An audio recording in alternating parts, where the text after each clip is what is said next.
and leaders, the president of the JUCT, and also vice president of the UAW, Mr. Clifton Grant and Mrs. Eileen Davis White. Good afternoon, ladies and gentlemen.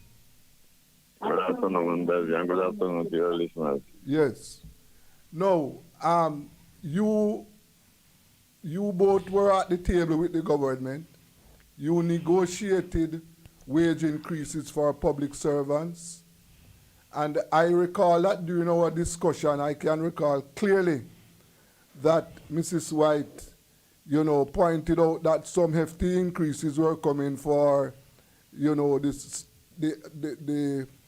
head of the civil servants. And what I have seen in this package, that those at the top, whether it be in the medical field, the teaching field, the nursing field, wherever, those at the top are okay. But those in the middle and below, no, things are not right. Mrs. White, what do you have to say about this increase? Well, the increase for the parliamentarians is actually linked to the increase for the civil servants, the top civil servants, because there has been a long-standing. You're not hearing clearly. You can lift up your voice some more, Mrs. White. I'm not hearing you clearly. I don't know why. All right. Yes. The point I'm making is that the increases for parliamentarians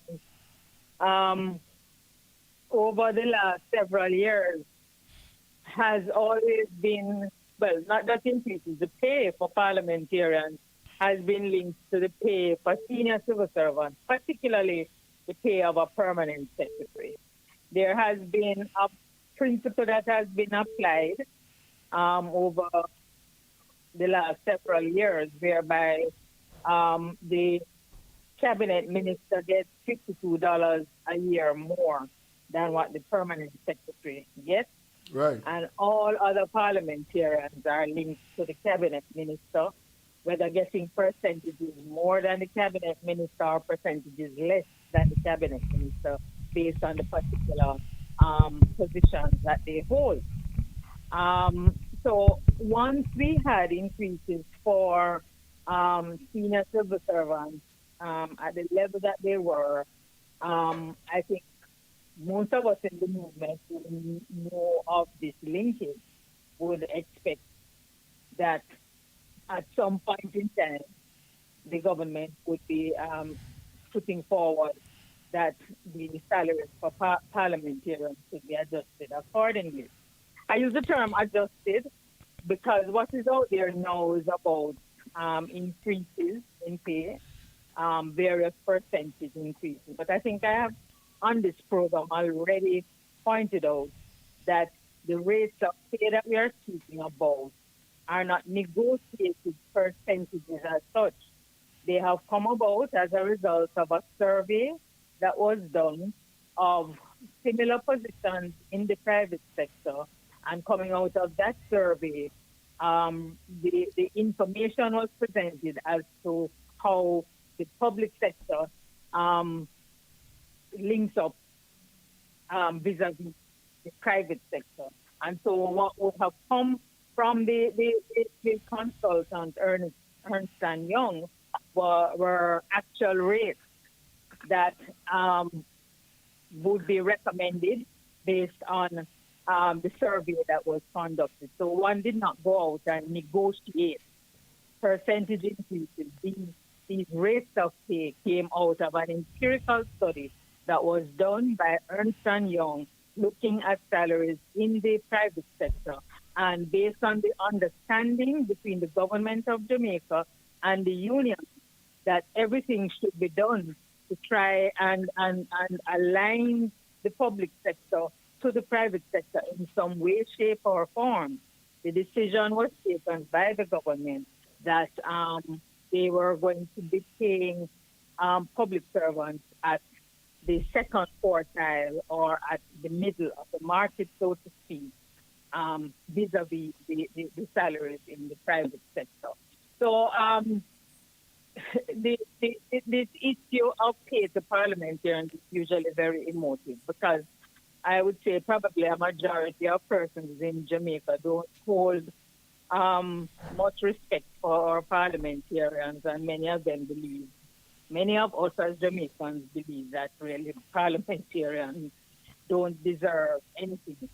For me personally, in terms of what has been announced, as I said, I would have been expecting it based on the relationship that has existed over the years. But I believe in the same way that the minister, when he was making the announcement in terms of the pay for civil servants, where he mentioned that the citizens could expect value for money because the government would be improving the performance management program and putting in place systems to ensure that civil servants became more productive. I expected that he should have made a similar announcement. And not just even making a similar announcement, he should have announced that before the announcement of the increases to parliamentarians was actually made. Clifton, I want to hear your take. That means that nobody saying that the leadership of the country, the parliamentarian, the permanent secretary, should not receive salary that will put them in a position to discharge their responsibility without under severe economic strain. And same applies to the workers from the if I can use it, band 1 to band 50. And therefore, when the process we used was an objective process, nobody can deny that. But in implementing, as leaders, we have to be sensitive to the community that we are dealing with. And I think given the fact that there are still serious challenges in a number of segments of the public sector, the teachers will tell you about the firefighters. There are still outstanding issues. And I've been trying to get those issues resolved and not being resolved as quickly as the workers are expecting. As leaders, we have to manage the process that don't send a signal that I don't care about you, I care about myself. And that is what is coming across out of the announcement by the finance minister. And I don't think the Prime Minister utterances yesterday is really contributing to be sensitive to the concern of the workers who still have outstanding issues. Yeah. Therefore, we are at a junction where we have to get back around the table and we have to ensure that we address the outstanding issues as quick as possible to demonstrate to the people who are now very, very disgruntled that I don't want to use the term them now adopting about political class, the parliamentarians are receiving. So let me. Even in terms of application to the permanent secretary, it could have a next approach could have been adopted, given that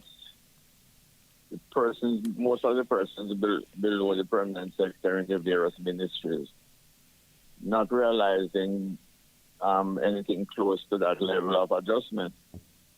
They could have stretched the permanent secretary salary adjustments over a longer period, and therefore don't create a situation where you have to pull the parliamentarians up to where the permanent secretary at current.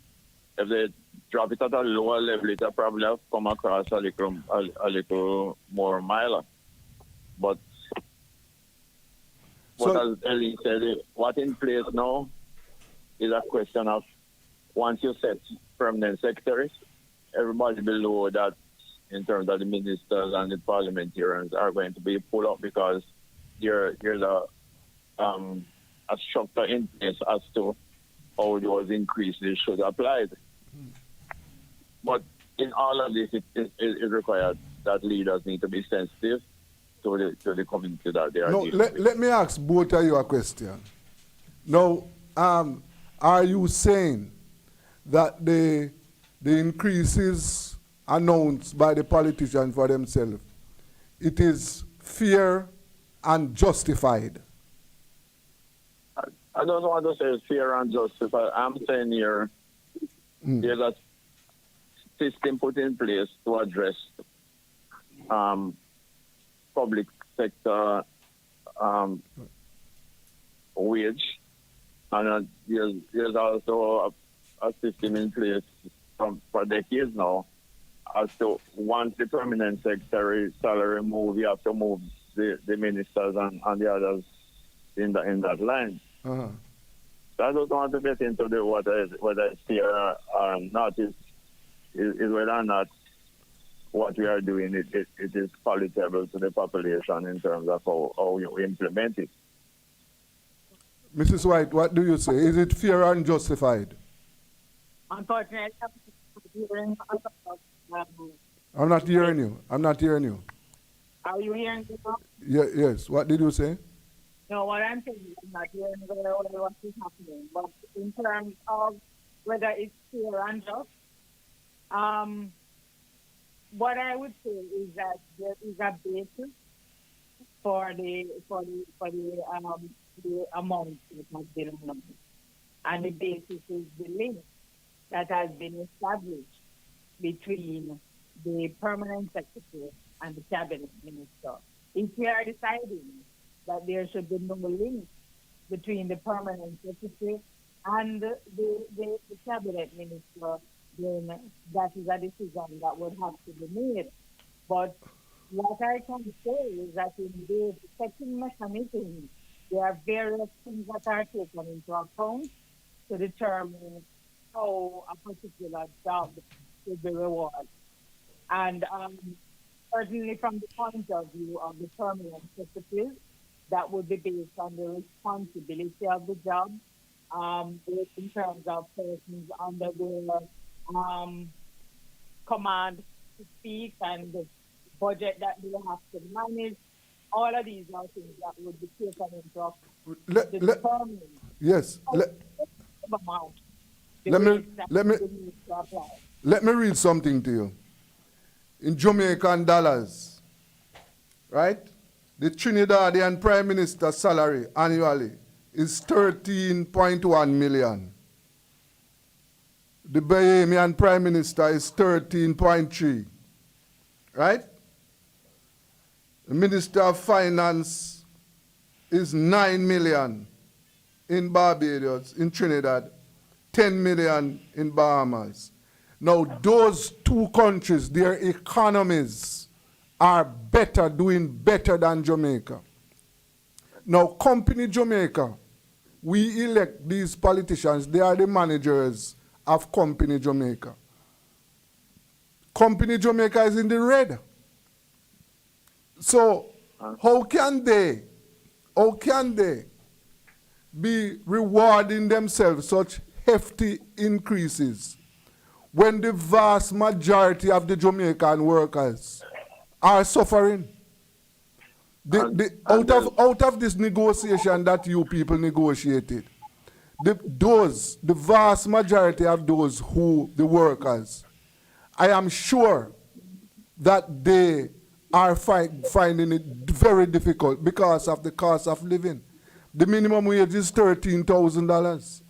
Now, I am trying to find out that it doesn't matter what study was done. The fact of the matter is affordability we are talking about.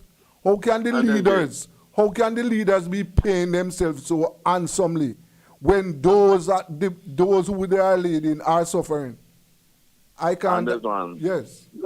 let me say something, and that's why I said to you the study came out with certain results, and once they discovered that the permanent secretary salary will be moving to that level of adjustment, because that is where you have to control it from. It give this permanent secretary a low adjustment and spread their thing over a longer time.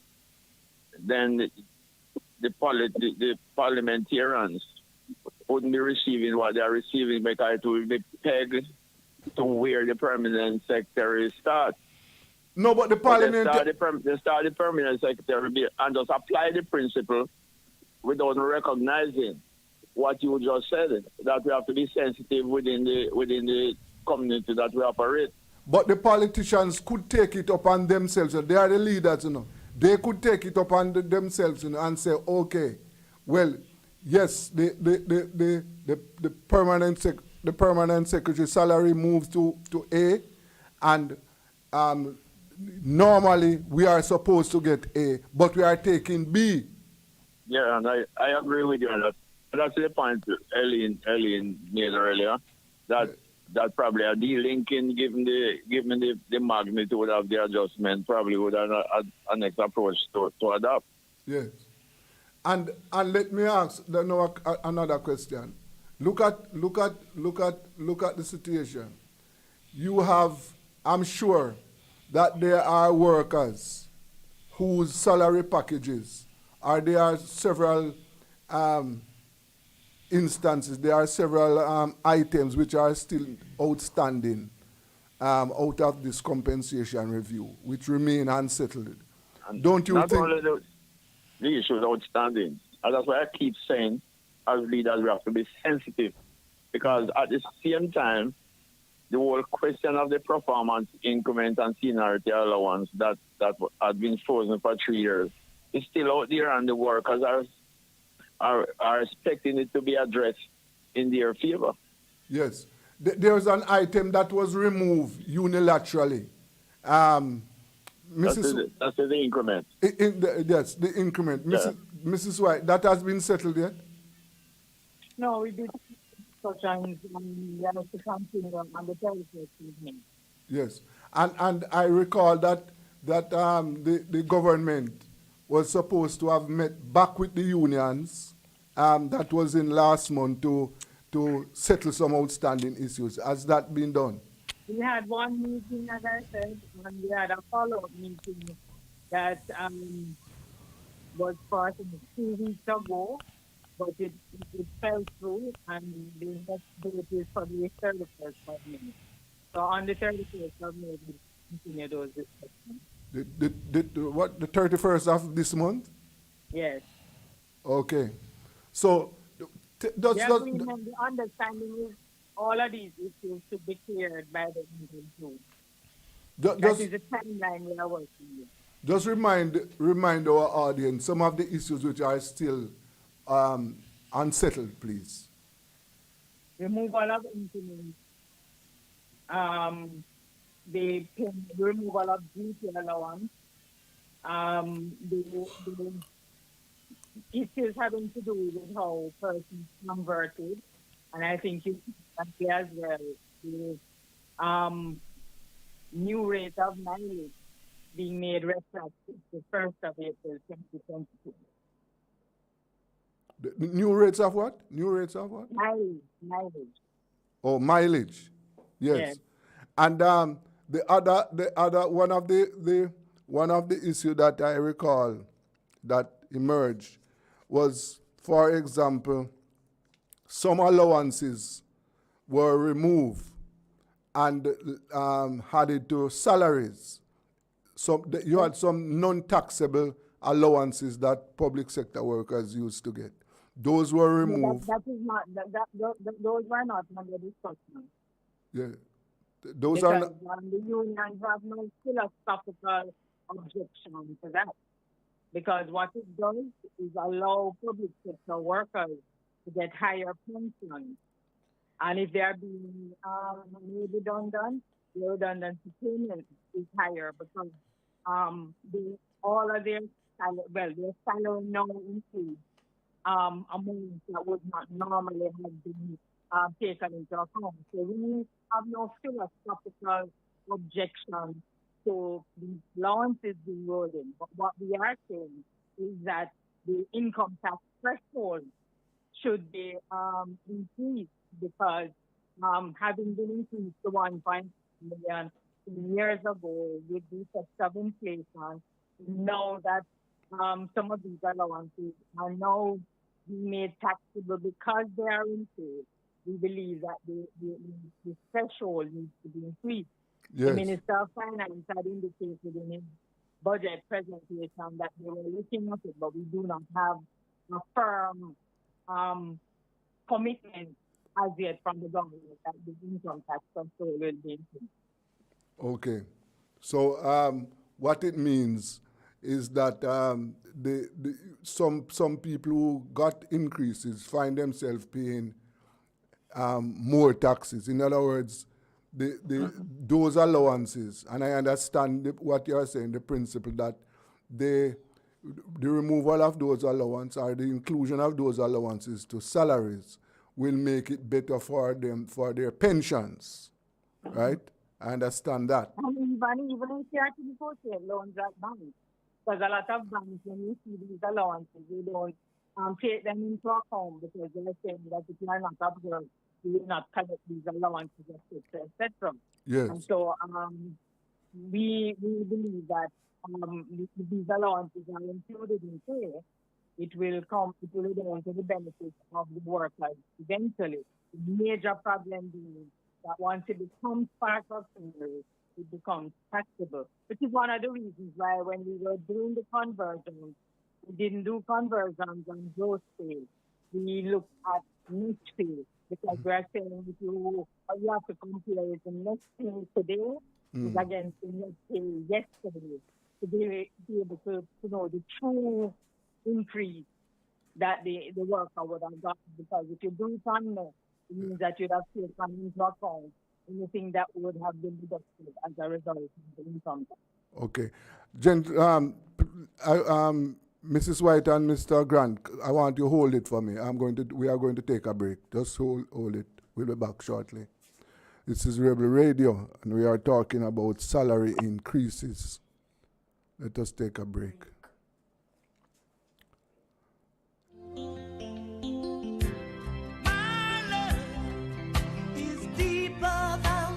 Keep we island clean, so clean. From the peaks to the beach, so clean. No dirty up Jamaica, please don't do it. Keep we island clean, so clean. From the peaks to the beach, so clean. No dirty up Jamaica, please don't do it. No dash, no paper, no dash, no plastic. Dispose your garbage responsibly. No know how to recycle, learn it quick. And if you drop it, better pick up every piece of it. Plastics last forever, don't forget the bits. Cause when them touch the street, them end up in the sea. Collect pan the reef where they fish them feed. And when you want seafood, I eat your Keep we eat. island clean, so clean. From the peaks to the beach, so clean. No dirty up Jamaica, please don't do it. No dirty up Jamaica, no dirty up Jamaica, no dirty up Jamaica, no dirty up Jamaica.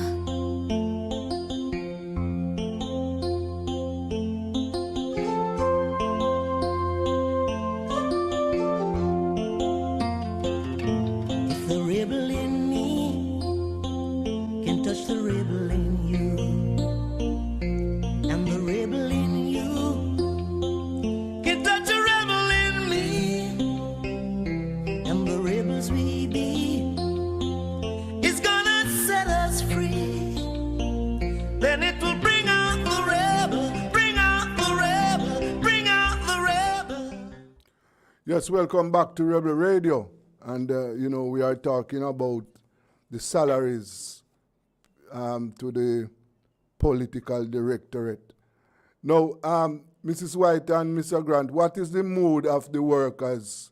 Have you been able to get any response from your workers since this announcement? As a result, yes.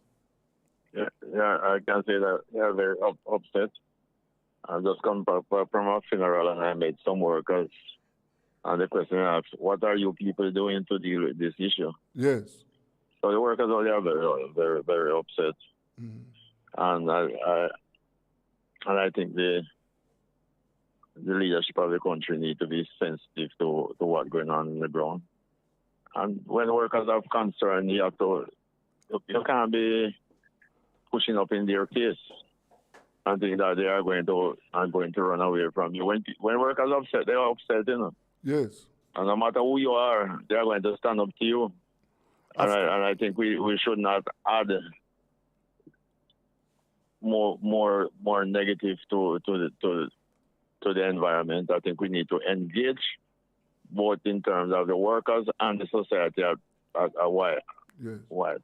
Because not only the workers are upset, people in the country are upset. Yes. No. Because we're coming from a perspective where people have very little trust in politicians. No, do you buy, you both of you would have heard the Prime Minister and the Minister of Finance justification, the argument that this increase is going to make it more attractive for more qualified people, young qualified people to join to enter politics and be available for the public affairs. So in other words, we will have more brighter people. Will be, the salary will encourage them to join the politics and also take up those top jobs in the public sector. How do you? When it comes to national services, the money should not be a motivation. Okay. Services are different thing from when you're selling your labor at the highest price. Yes. And if it's going to know that because the parliamentarian getting high PA going to come, it's just like you want to come to a company because they're paying good salary and not service. Yes. And I'm not subscribing to that type of that approach to public service. Yes. Yes. Elena and myself give public service without thinking about what we're getting in return. Huh. Mrs. White, how you summarize? How do you take that argument? So I don't necessarily buy the argument. I buy it for the civil servant because the civil servant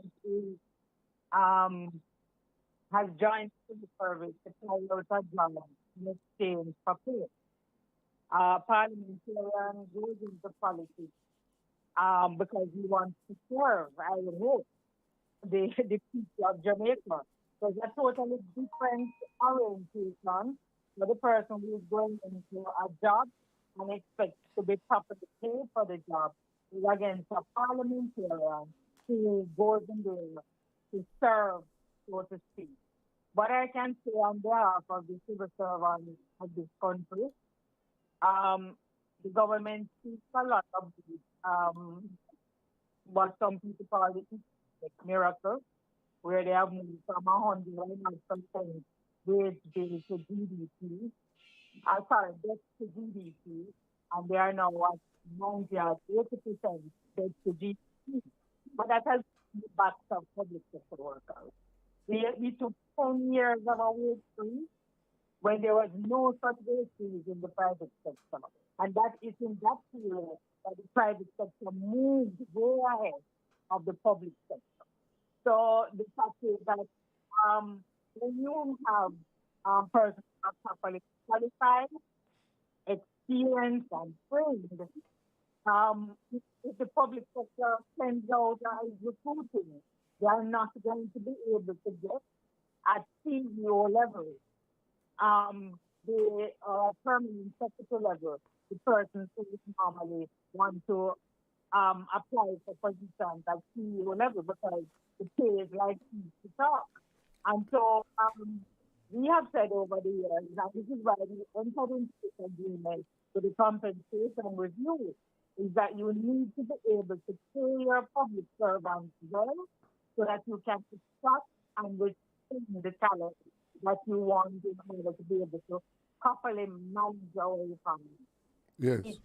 It means that we are paying our public servants for carrying out the same work that would be carried out by a similar position in the private sector, and you are paying them a quarter, and you expect that you'll be able to accept in the same. So what you have to do over the years is that the public sector is just a means of to gain some experience, and once the people gain the experience, they're out, they're gone for greener pastures. So in relation to our public sector, I have absolutely no qualms about it.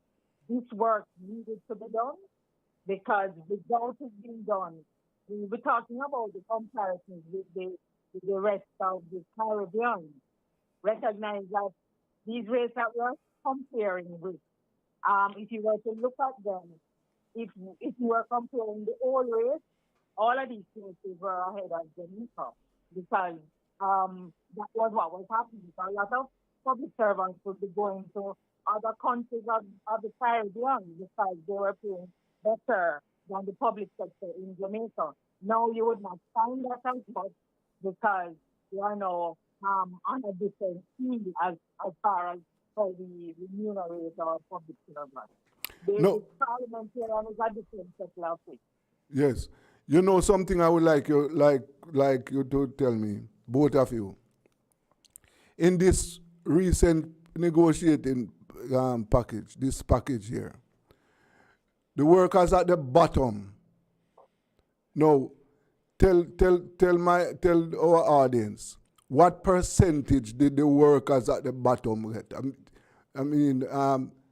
Yes. What? Workers at the bottom, the Yes. very bottom, got anywhere from 80% to 120% increase. Yes. Between 80 and 120%. 120% increase. Yes, but when in terms of numbers now, the salaries that they were getting when they get 120% increase, would you say that their salaries move in any significant way? Well, yes, because the person who is at the very bottom for senior attendant moves from under 10,000 to 18,000 per week. Yeah, from 10,000. Say you have those at the bottom who move from 10 to 18,000 per week. That's about it. Yes, and And what you have to look at, what you have to look at, and again we make the point, these were not true negotiations. You went out into the marketplace and saw what the marketplace was paying for these particular skills and jobs. Making the point that the government indicated that they could not move to pay 100% of the market. So what is being paid overall on average is 50% of the market. yes, So the person who got the 20,000, if you look in the market, that still would be at 40,000. If you look at the bottom, if you're looking in the market, that still would be at about 20,000 per. So these are the things that you have to, because we are in a particular labor market. And it depends on what is paid in our labor market, because you are competing for skills within the Jamaican labor market. And if it is that the Jamaican labor market is paying skills at a particular level, then you have to be able to have some kind of means of aligning yourself. You may not be able to pay each one, but you have to have some means of being able to align yourself. yes. But one of the things that, and I'm sure that you both of you would have encountered this, the Jamaican labor market is what I would call is a low salary. It is a low salary market. Do you people agree with that? In some respects, but not in all respects, as the figures are showing. Yes. Remember, these are figures that are not done by either the government or the union. It's done by consultants who have been employed to do the empirical work. So Yes. in some respects it may be, in other respects it's not. You have, I believe, in the Jamaican labor market is some kind of inequity in terms of how our wealth is divided. And that is something that can only be addressed through government policy. Because when you look at a private sector company and you look at your highest paid as against your lowest paid, there are wide gaps. Yes. And that is what is the same situation that is here in the public sector. But one of the things that we start to do is establish some relationship between your highest paid and your lowest paid. And what we found is that the highest paid, the rate of highest paid to lowest paid before the compensation review would have been somewhere in the region of about 22 times. And as a result of the compensation review, there are 23, 24 times. So it has been shifted a little, and that would have to be addressed in negotiations to come. Yes. Yes. And what do you make of the Governor General's salary moving up to $30 million per year? Well, personally speaking, I believe that we should be resolving that hopefully in the constitutional reform process. Because we basically have a position that is a titular position that has no kind of influence on policies, and you are paid the highest paid in your public sector. I have difficulty with that. Yeah? Yeah. I hope in the constitutional reform process we will address that. And my thinking would be not just to replace the Governor General with a ceremonial president, but to make it a true Republican president, where the president has power and authority and is to be remunerated properly for carrying out that power and authority. Not as we have it now. Okay.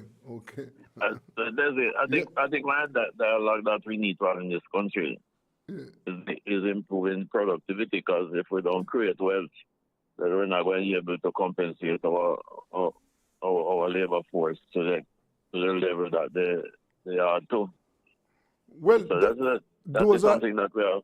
Yes, those are some of in the whole process. Those are some of the issues that should have been taken into account when this package was arrived at, because for example, the salaries, these increases are this year, next year, and 2024.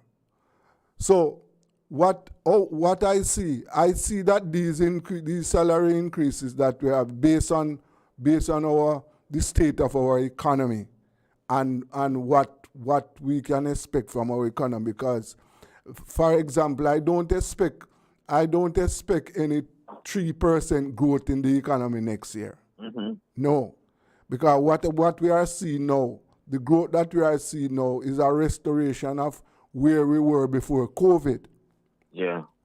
Now, what I see these increases that they are going to trigger inflation. They are going to put pressure on the economy, because the fact that we are not producing enough should be taken into consideration.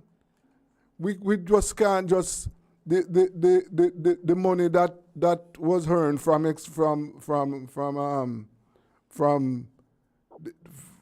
taxes, right? That is I think that is the money that has been used to pay these salaries. No account was taken onto what will be the level of growth in 23 and 24 and going forward, right? So I think from what we have seen here now is that we are in for some more trouble down the road, right? But Desmond, you see, being a representative of public sector workers, as I said before, I've borne 2 years of a history, and if we were to support top civil servants over the last several years, what we did was to almost take from them to ensure that the person at the bottom could get more. So in a period, instead of taking across the board percentage increase, we took what do you call it now, a monetary increase that as far as the top public servants going, in some years they got 0.5%, while the people at the bottom got higher if you were to put it in percentage increase. So the truth is that we have to come to a point of being able to ensure that as far as our public servants go, we are able to ensure that they are able to survive and take care of their obligations as well. So I kind of take this view that, you know, it will necessarily result in inflation. I mean, I have looked at the budget, and you recognize how it has been able to be paid. And when you look forward, you would hope that it is able to be done in the years to come. But the truth is, we cannot keep saying to our public servants that you must get nothing while our private sector counterparts move ahead. You will end up at some point in time with nobody wanting to work in the public sector. So this is why we said we needed to do this. Mm-hmm. If you had 10 years of our waiting, yeah, you know, I have colleagues who are very president of the rest of the world that wonder how it is that we were able to come through 10 years of a wage freeze without some kind of social dislocation. Yeah? So, as far as I'm concerned, somebody has spoken about the partner draw. This is the partner draw now for the public servant. Yeah? Yes. The politicians, I believe they should have adopted an approach that said to the Jamaican people. They should have actually relooked whether it is okay for them to remain indexed to the permanent secretary. I remember, I think it was Oliver Clark, he did some report, I think it had been in 2004, and he recommending delinking, but the government of the day didn't accept his recommendation. And so we are there where it's linked. So a couple of things could be done for the parliamentarians. Do we continue to link parliamentarians to the permanent secretary? Do we continue to have parliamentarians who have no measure of accountability whatsoever? Do we continue to have parliamentarians who, in terms of their presence in the parliament, I think in some cases we may have like 30% or less attending the various committees of parliament. Those are the things that we need to focus on. Yes. Because that's what we should want. We want parliamentarians who are held responsible to the people who elect. Right.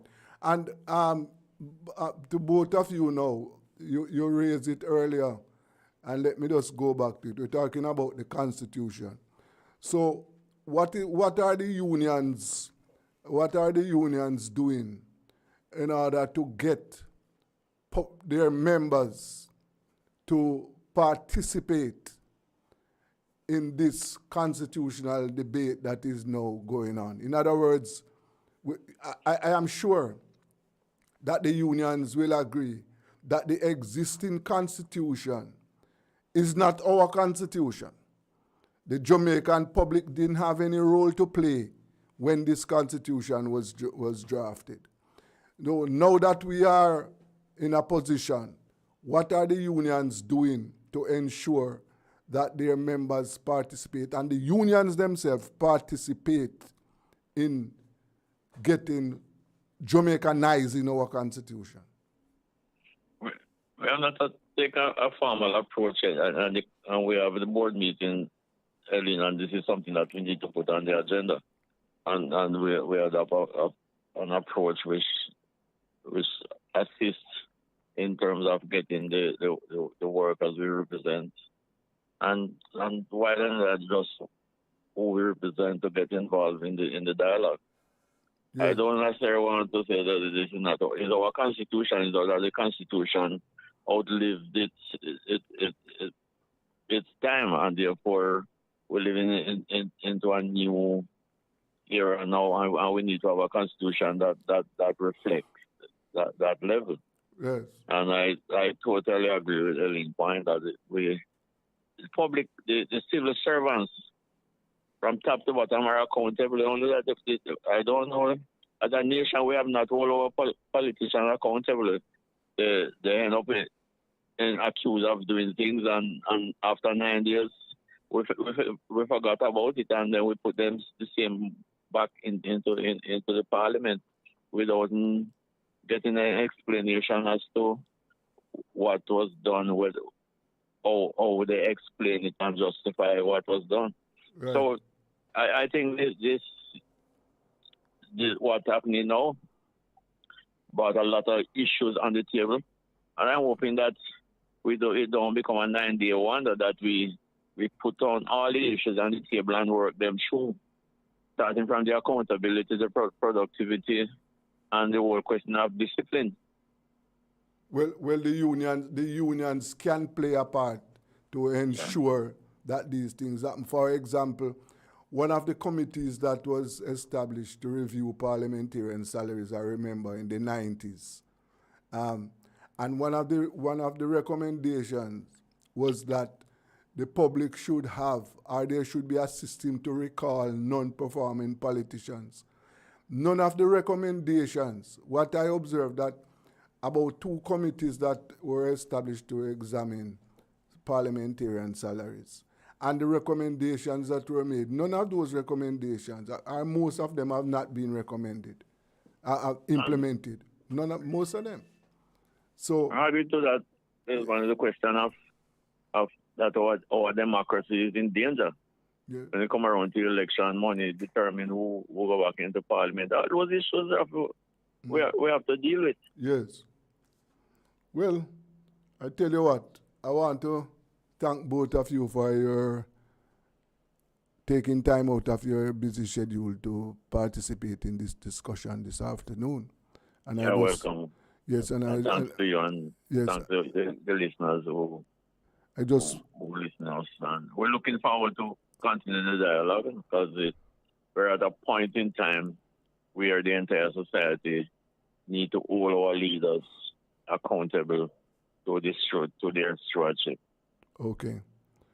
Thank you very much. That was Mr. Clifton Grant, Vice President of the UAW and the President of the Joint Confederation,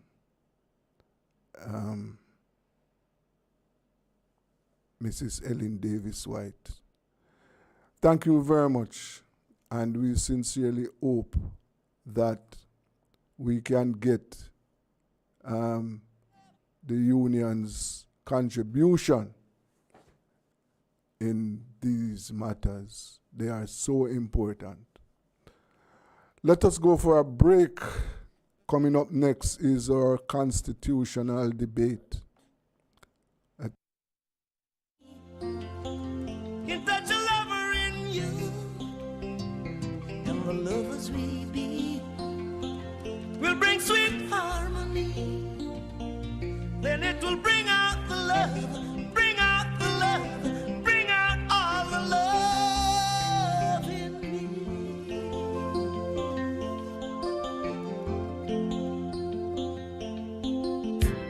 My love is deeper than the ocean. Our love is in need of sweet devotion.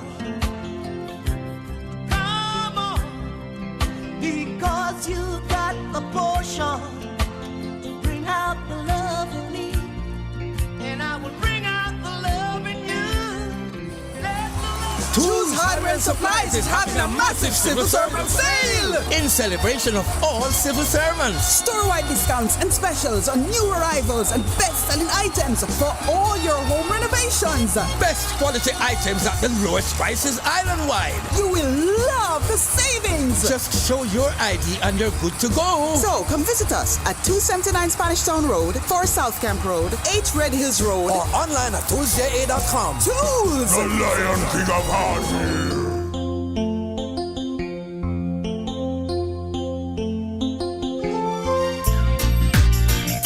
He's always there for me.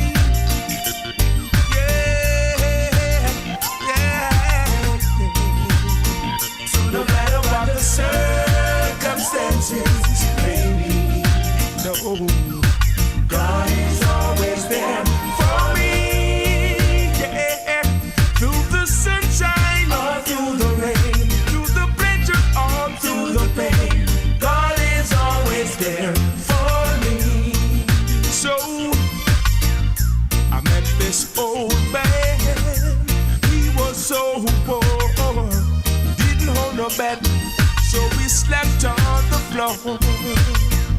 He's always smiling, never heard him complain. He said I've proven God again and again.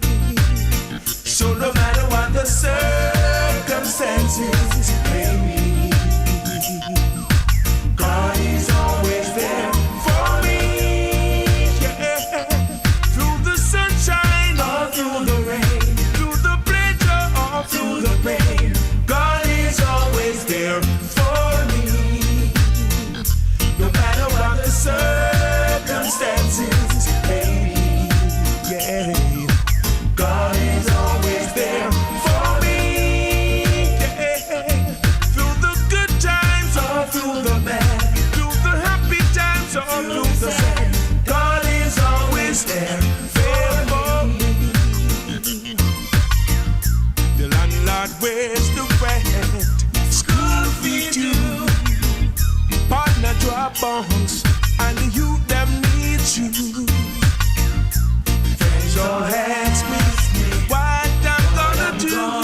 I smile and tell them that God will see me through. So no matter what the circumstances may be, yeah, God is always there for me. Yeah, through the sunshine or through the rain, through the pleasure or through the pain, God is always there for me. So no matter what the circumstances may be, God is always there for me. Yeah, through the good times or through the bad, through the happy times or through the sad, God is always there for me. I met this old man. He was so poor, he didn't hold no bed, so we slept on the floor. He's always smiling, I never heard him complain. He said I've proven God again and again. So no matter what the circumstances may be, God is always there for me. Yeah. Through the sunshine or through the rain, through the pleasure or through the pain, God is always there for me.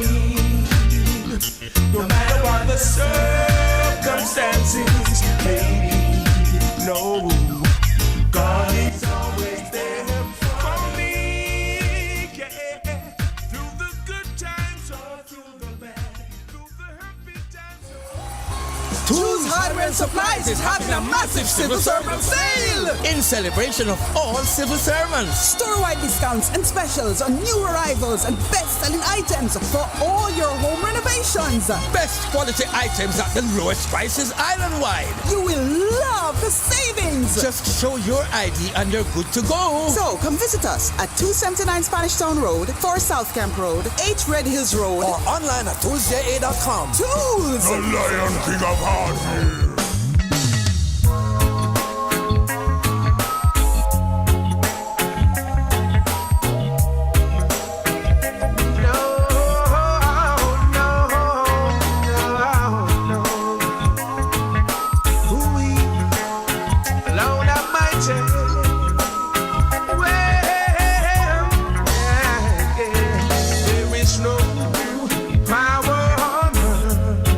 Separate me from your love, my Jesus. Nothing will be able to turn me away from you. I love you, Father. Anyhow, the afflictions of the righteous, the hearts of men getting more and more vicious. Brutality is on the increase. Tell me, when the love of God sees no power on earth to separate me from your love, my Jesus. Nothing will be able to turn me away from you. I love you, Father. This level of crime, only love can eradicate. We must demand justice from the church and the state, and confess to God all our evil ways, and He will give us so much better days when we show love to each and every brother. Love will return to protect mother, daughter, sister. Let's hope in our heart to those who are in need, who never receive love. Come, let's sow some seed. No power on earth to separate me from your love, my Jesus. Nothing will be able to turn me away from you. I love you, Heavenly Father. No power on earth to separate me from your Yes, welcome back to Rebel Radio. And, this time is when we want to talk about the Constitution. And, listeners and viewers are aware that we are in the process of adjusting. We are about to sever links with the monarchy, and we want to change our Constitution. We have with us well-known constitutional lawyer, Dr. Lloyd Barnett, and businessman Razzle. Gentlemen, good afternoon. Good afternoon. Good afternoon to all. Good afternoon, yes. Yes. Now, Razzle. Yeah, may I hear you, man? Yes. Yeah. Now, you have some. I know you have some questions about the Constitution. We have Dr. Lloyd Barnett, well-known constitutional lawyer, with us. But before you fire off your questions, Dr. Barnett, one of the things that I have not heard much argument about is what is being done. What is the decision with the Privy Council? What is the committee saying about the Privy Council? The committee, because of the fact that it needs bipartisan support in order to get through, the committee has to await the decision of the political directorate and the opposition before it proceeds with that. So that it is not that the committee is not in favor of the accession or to the moving from the Privy Council to the CCJ, but it is in these constitutional changes, substantial changes like that require parliamentary support, which means bipartisan support in order to succeed. Yes. So that in principle, the committee is in favor of the adoption of the, let me say, certainly there's no recorded decision on this yet. So let me put it this way. They're certainly in favor, unanimously, I think, of making appeals to the Privy Council and transferring it to a Caribbean or local appellate court. The final decision as to whether it should be the CCJ as the final court of appeal has been made, as I understand it, by the PNP, but I've not seen a specific decision by the government. PNP. Yes. So that because these things require a consensus, the committee has to await the indication from the government party before it can proceed to implement any draft which includes the CCJ as the final court of appeal. Okay. Now, you know that there's also been an argument, I recall, that we should have our own appeal court. Now, is that a feasible decision? I don't think it's feasible. I don't know if any member of the legal profession would think so, and their experience in the system on a day-to-day basis should be taken into account, so that if you don't get the bar associations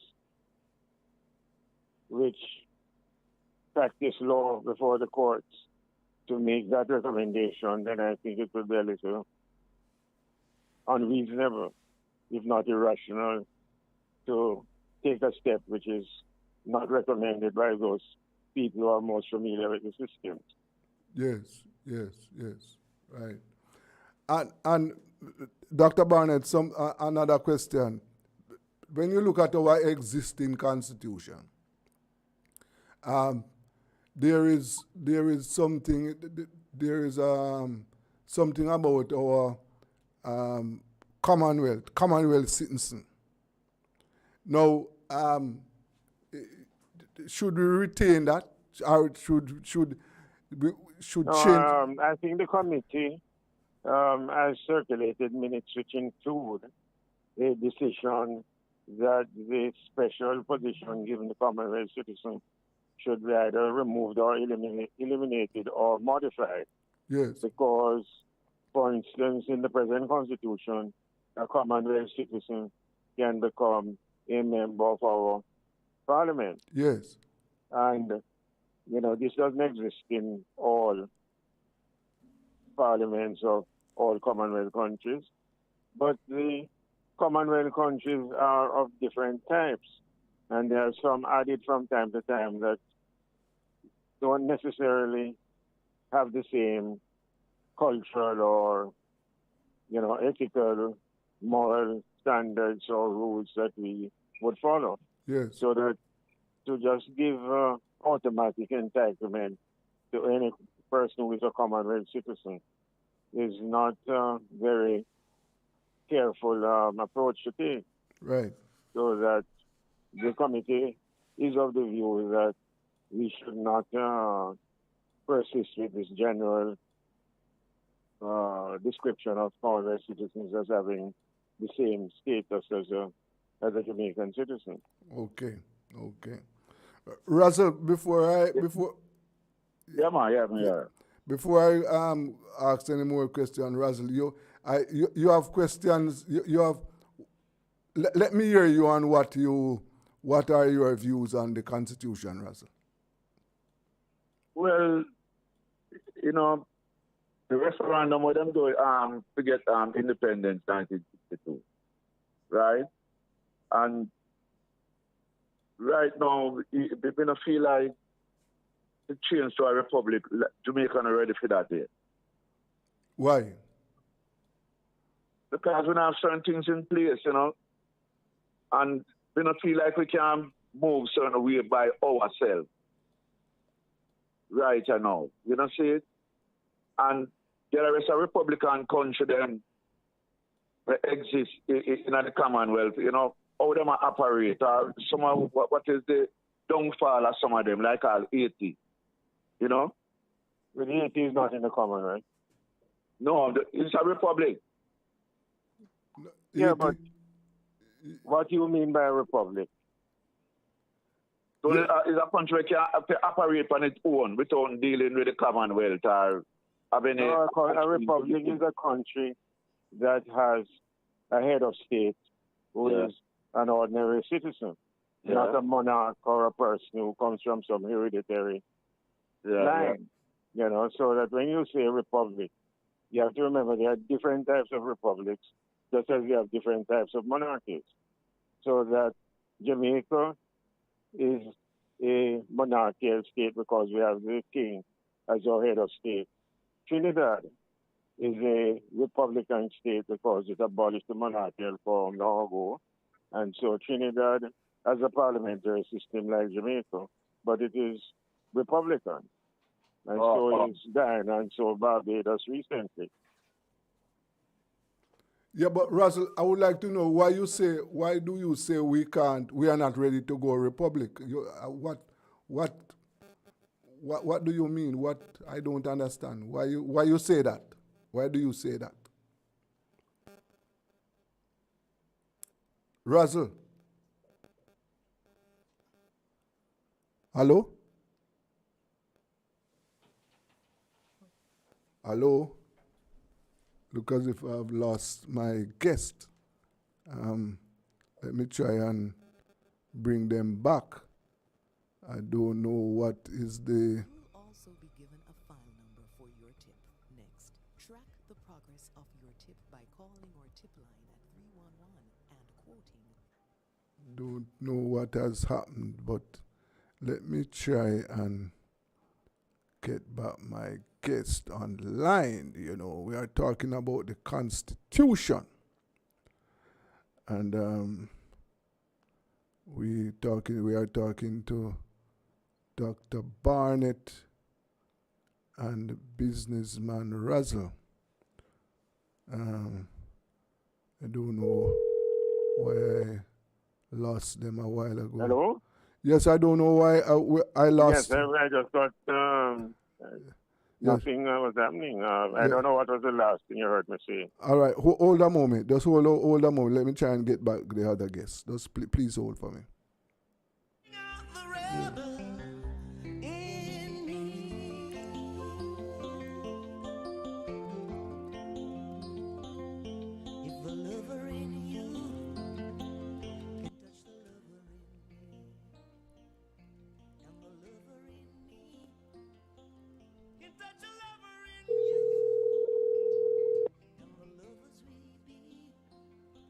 Russell, I lost you a while ago. Hold for me here. Yeah. Hold on for me.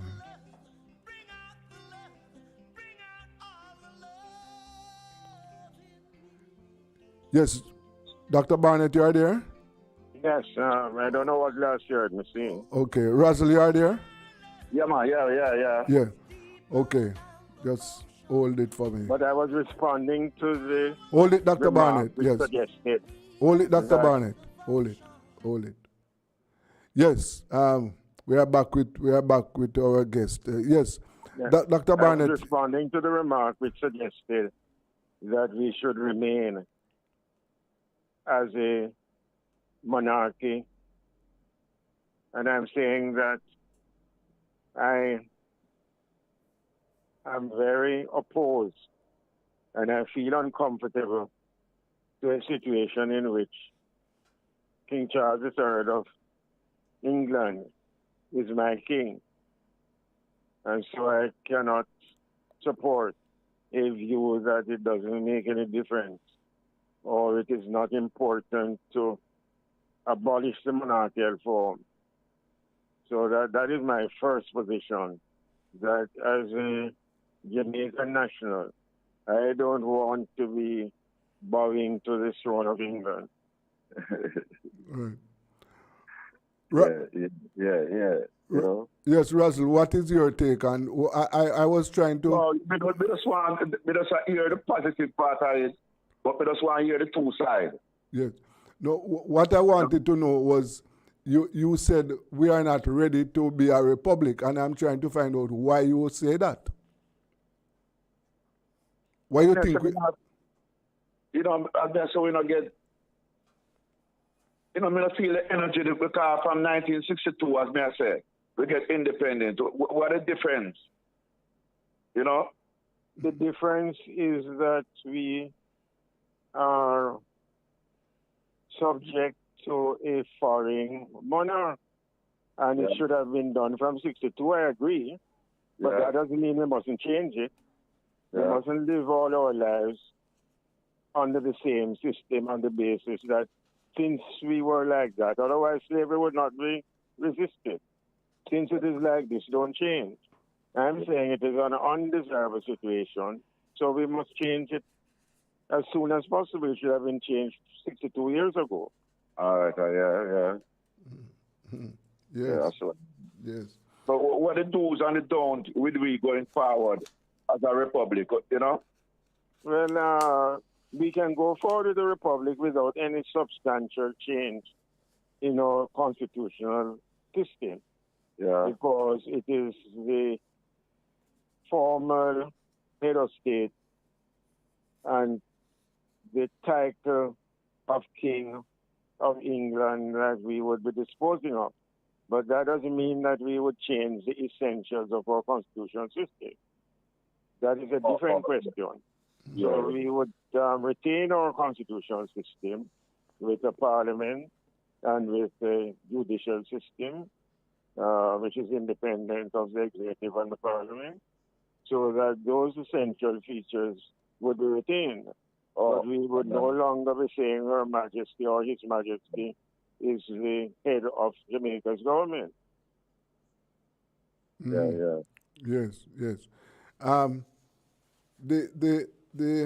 The other thing, sir, is that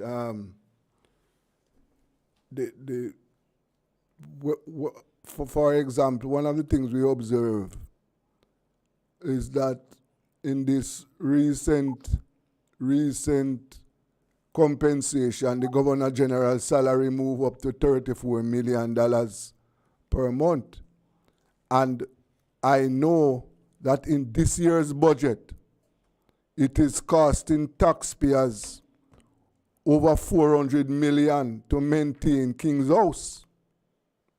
Now, going forward, one of the questions that is on the table is whether or not should we have a ceremonial president, because a ceremonial president is similar to the Governor General. So should we be looking at a change where we have an executive president in having a ceremonial president who would be similarly, plays a similar role to our existing Governor General? Well, you have put it in two alternatives, but there are really three different situations. You can have a parliamentary system as we have now, with or without a ceremonial president. And you can have a presidential system where the president is elected in a separate and independent vote. Yes. Like in the United States or Brazil or Venezuela or one of those countries. But that would be a substantial change of our present constitutional structure. But what people ask is whether the changing of the title Governor General to President, where the person is just a former head of state, doing the same things and with the same functions that he or she now has, is there sufficient change to justify the cost and expenses of maintaining the office? Because as you just pointed out, it's a fairly expensive office to maintain. Yeah. And there are some people who are saying, although the formal functions are important, other arrangements can be made to deal with those formalities, and it is not essential, therefore, that we should have such a costly post created in the new constitution. Yes. Yeah.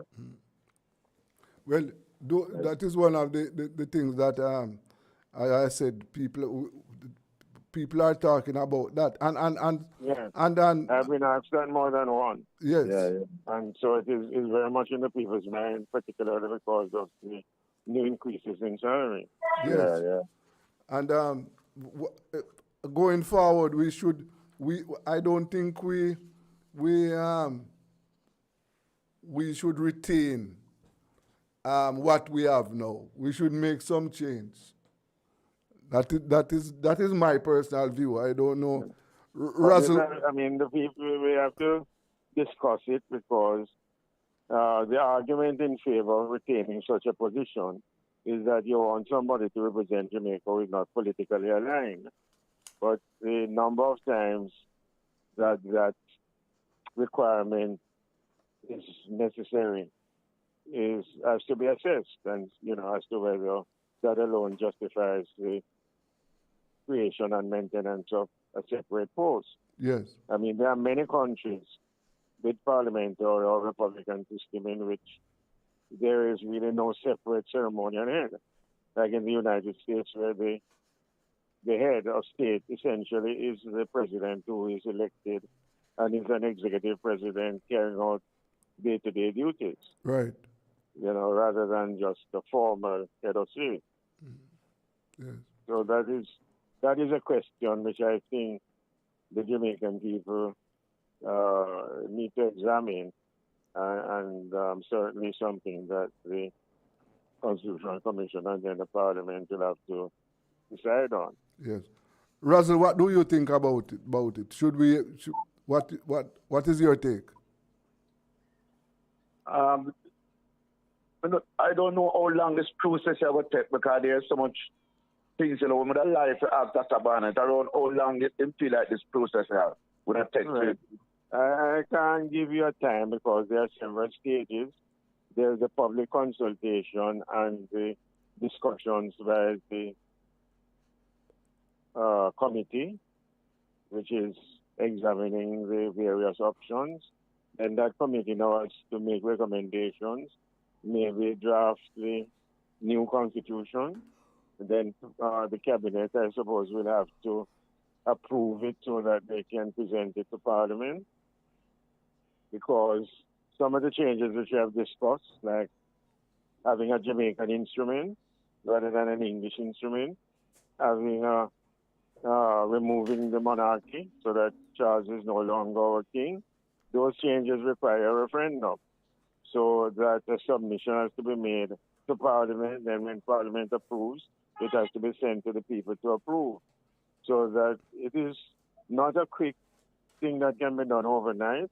Even the eventual drafting of the bill, the minister has indicated that the time for that she had indicated will have to be extended, so that it is very difficult to give any precise time, because some of the things that we need to look at require consensus of the political parties, because the Parliament is the first step in any serious change, and therefore you need to canvass the opinion of the parliamentarians, and so that they will vote in favor of any changes that are to be made.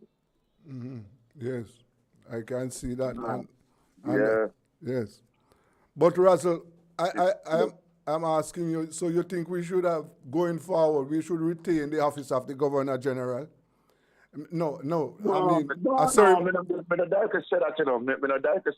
but, as to how Dr. Barnett has put it, the amount of time it will take probably, it will all right, because that's the time frame I look on. See, because, reparation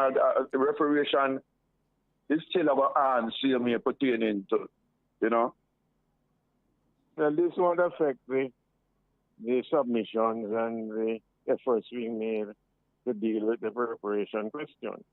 Whether we have a new constitution or not, that is an independent question which is being pursued. But at the meantime, we must put our own house in order. Yes. Talking about putting our house in order, Dr. Barnett, there are a number of questions that we would like to some light to be shine on them. For example, franchise. What is meant by a franchise? By a what? Franchise. Franchise. Yes. That franchise is a word for the right to vote. Yes. When the franchise is granted to people, the population or the citizens of a country, it means that they are free to participate in the election process. Okay. They have a right to vote in elections for their representatives in the legislative body that governs the country. Okay. So that is really the same word, which means the right to vote. Right. So we have that. And we have that because the right to vote is a guaranteed right. Yes. Every resident and registered Jamaican citizen or Commonwealth citizen, of course, is not now included. Once you are registered, you have a right to vote. Right. And that's a very important right, which I know that you would agree that all Jamaicans should exercise. Yes, all Jamaicans must make sure they're registered because you can't be complaining when you do not take the first step, which gives you the right to influence who is going to govern you. Yes. So you can't be complaining that you're dissatisfied with the government when you didn't even take the step of trying to choose the person who's going to govern you. Okay. I find it remarkable that so many people are not taking an interest in getting themselves registered and voting when the time comes. And then they complain that things go wrong. All right. Yes. And as we know it, all Jamaicans have a legal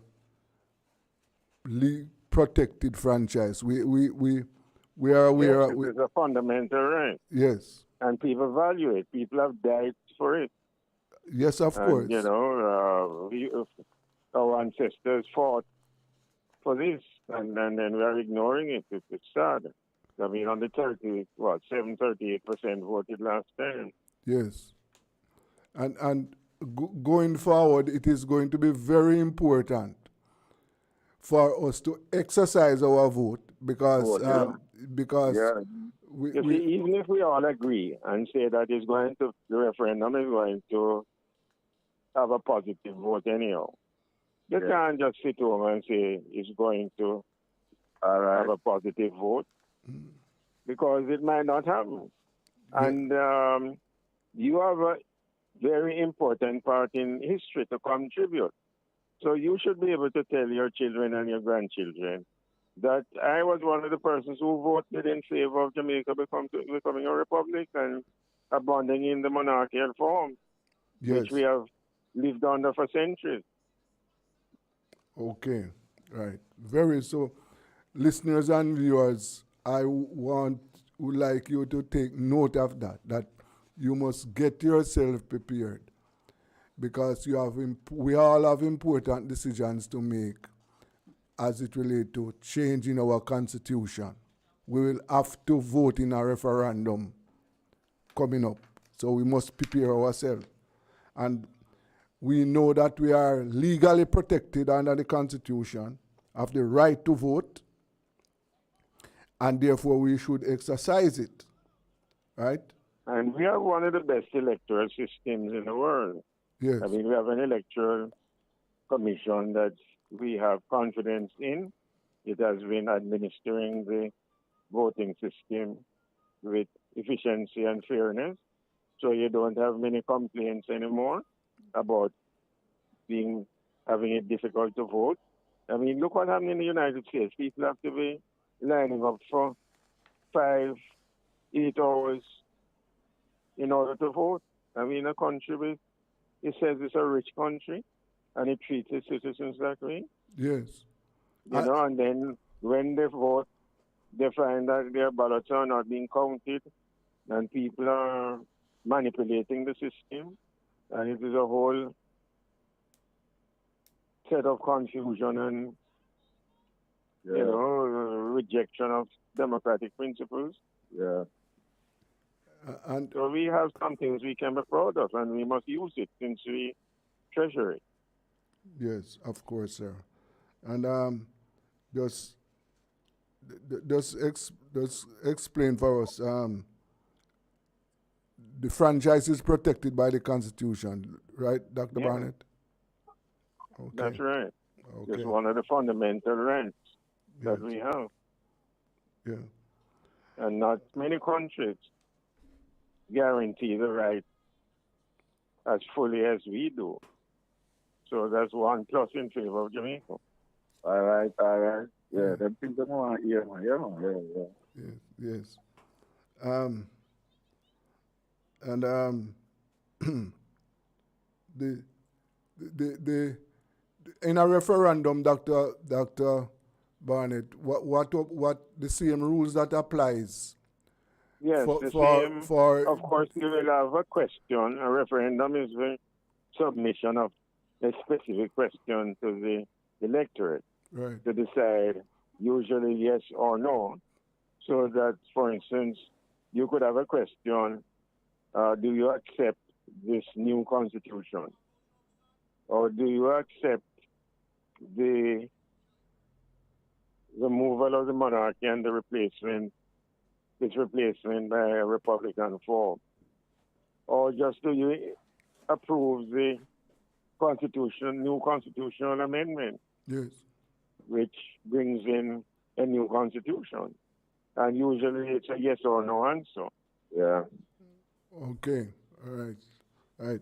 So all the rules that applies in a general election, voting rules, they are applicable. Private voting, single ballot, and so on would apply. Okay. Yes. And yes, Russell, you have a question? No, man. Yes, man. You don't want to know me, and get to know certain things I never know. So between into the Dr. Barnett saying, Yeah. The open question, Dr. Barnett, and should the Electoral Commission be entrenched in the Constitution? Yes, because that is important. The political parties did declare their support for its entrenchment. Entrenchment, of course, means putting it in the Constitution in such a way that it is difficult to abolish it or alter it so that the politicians can control it. Yes. And the Electoral Commission has performed very well. I just said that it is part of one of the best systems in the world. Yeah. And we want to preserve the integrity of the system and its reliability so that to entrench it in the Constitution, so that the person who becomes president or prime minister can't just change it and interfere with the vote so as to take away the people's right of choice. Yes. Because in some countries, that is what has happened. The person who wins power, when the people want to get rid of them, alters the voting system and manipulates it so that the people's voice is silenced. And we can't allow that to happen, so that it's best to protect the Electoral Commission because it is a safeguard against political manipulation. Yes. Now, Dr. Barnett, you know something else that I think should be entrenched in the Constitution is freedom of expression. Well, it is exchange. It's one of the fundamental rights. Yeah. Freedom of expression, freedom of association, all those traditional rights are entrenched. Yes. Now, what about freedom of the press? Freedom of the press is expression. Yes. Freedom of expression covers the press because freedom of the press is an old-fashioned statement, because yes. the press does no longer exist even for the printed material. Right. So that freedom of speech covers whether I go to the corner of the road with some pamphlets or just talking, I'm free to express my opinion. Yes. And so that freedom of speech covers journalists as well as ordinary members of the public. Yeah. That's good. Yes. That's okay. And the other thing, Dr. Barnett, is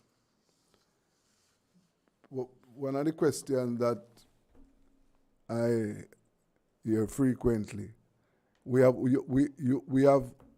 talked about it on this program, but I am raising it again because the question of rights. So, for example, education, health, housing, land for the landless. People are raising those points that they should be included in the Constitution. One of the problems with economic and social rights, it's not merely stating it, doesn't give it. Most rights which are protected by law are rights which you protect. In other words, like what we're talking about, freedom of speech. I can't be locked up because I've said something that somebody doesn't like. Yes. But when you come to land or housing, it's a question of finding the material to give to somebody. And who do you give it to? If you have tens of thousands of people saying, okay, I want this land, who do you give it to? So you have to have a system which is not because of constitutional right, but because of appropriate and wise policies that you have a proper land distribution system, yes, which is orderly, but not giving anybody the right to just go and grab somebody else's land, which is what a lot of Jamaicans do, but the right to preserve your land and to be assisted to acquire land in an orderly way. Right. And if you take the right to health, no constitution can give you health. It can only provide that you should not be deprived of reasonable health care. You can't turn up at the hospital and they say, because you're a woman, or because you're Chinese, or because you don't look right, they're not going to treat you. Or it shouldn't be that a person who needs immediate help is told that they can't get it for 3 or 4 months, which means that the person is, sacrificed really. Yes. So that it can be expressed in terms of reasonable provisions for health care rather than the right to health, because you can't guarantee health. Mm-hmm. Mm-hmm. Campaign financing, Dr. Barnett. I know that some recently there have been some regulations on this. But the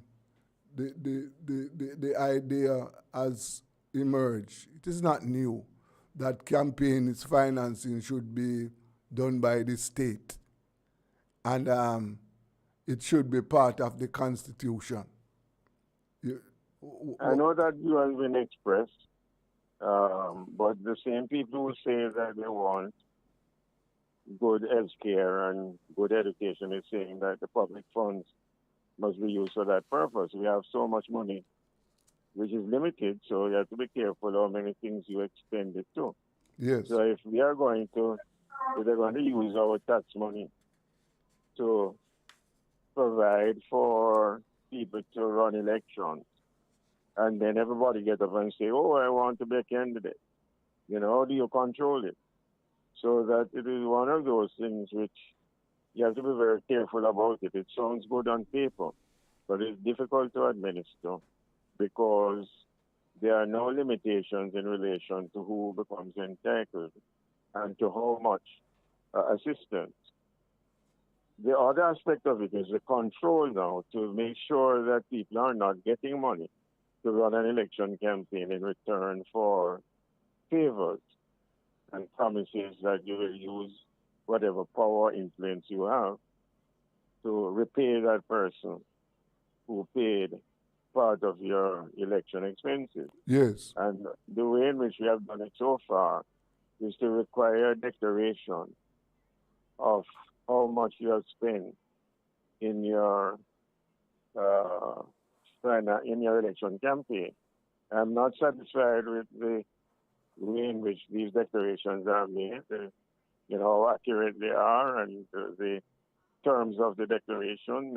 It leaves a lot to be desired, but that is something which can be improved and tightened up. Mm-hmm. Yes, yes. Yeah, well, when I try certain things that affect the people, then like we are going on, like the water and transportation system. Right. How we can deal with that, Well, you see, government. remember we were talking earlier about the question of people throwing up their hands in the air and saying that they are not concerned. How many times you have heard of persons going to their councillors, to the constituency offices or whatever, and saying, we need you to intervene and take action in relation to so-and-so. Yes. We need you to represent us. That is what we voted for, that you should represent us. You need to stand up for us. So we must hold the representatives accountable. And you start by voting so that they know that if they do not perform, you will next time vote against them. Right. So that we can't just sit back and say they should and should not do that. We have to make sure that they know that they are there as our representatives and are accountable to us and must answer to us, so that they feel obliged to do their best to help us. Mm-hmm. And when they have done their best and somebody stands in the way, they must make us know so that we can protest against that person. Yeah. Yeah, well, it's about over and over for a number of years now, because I'm about to the same thing, water, even transportation. Yeah. You put out that government just so they are not performing, to give you that kind of service. Then the next government to come in and come to the same thing.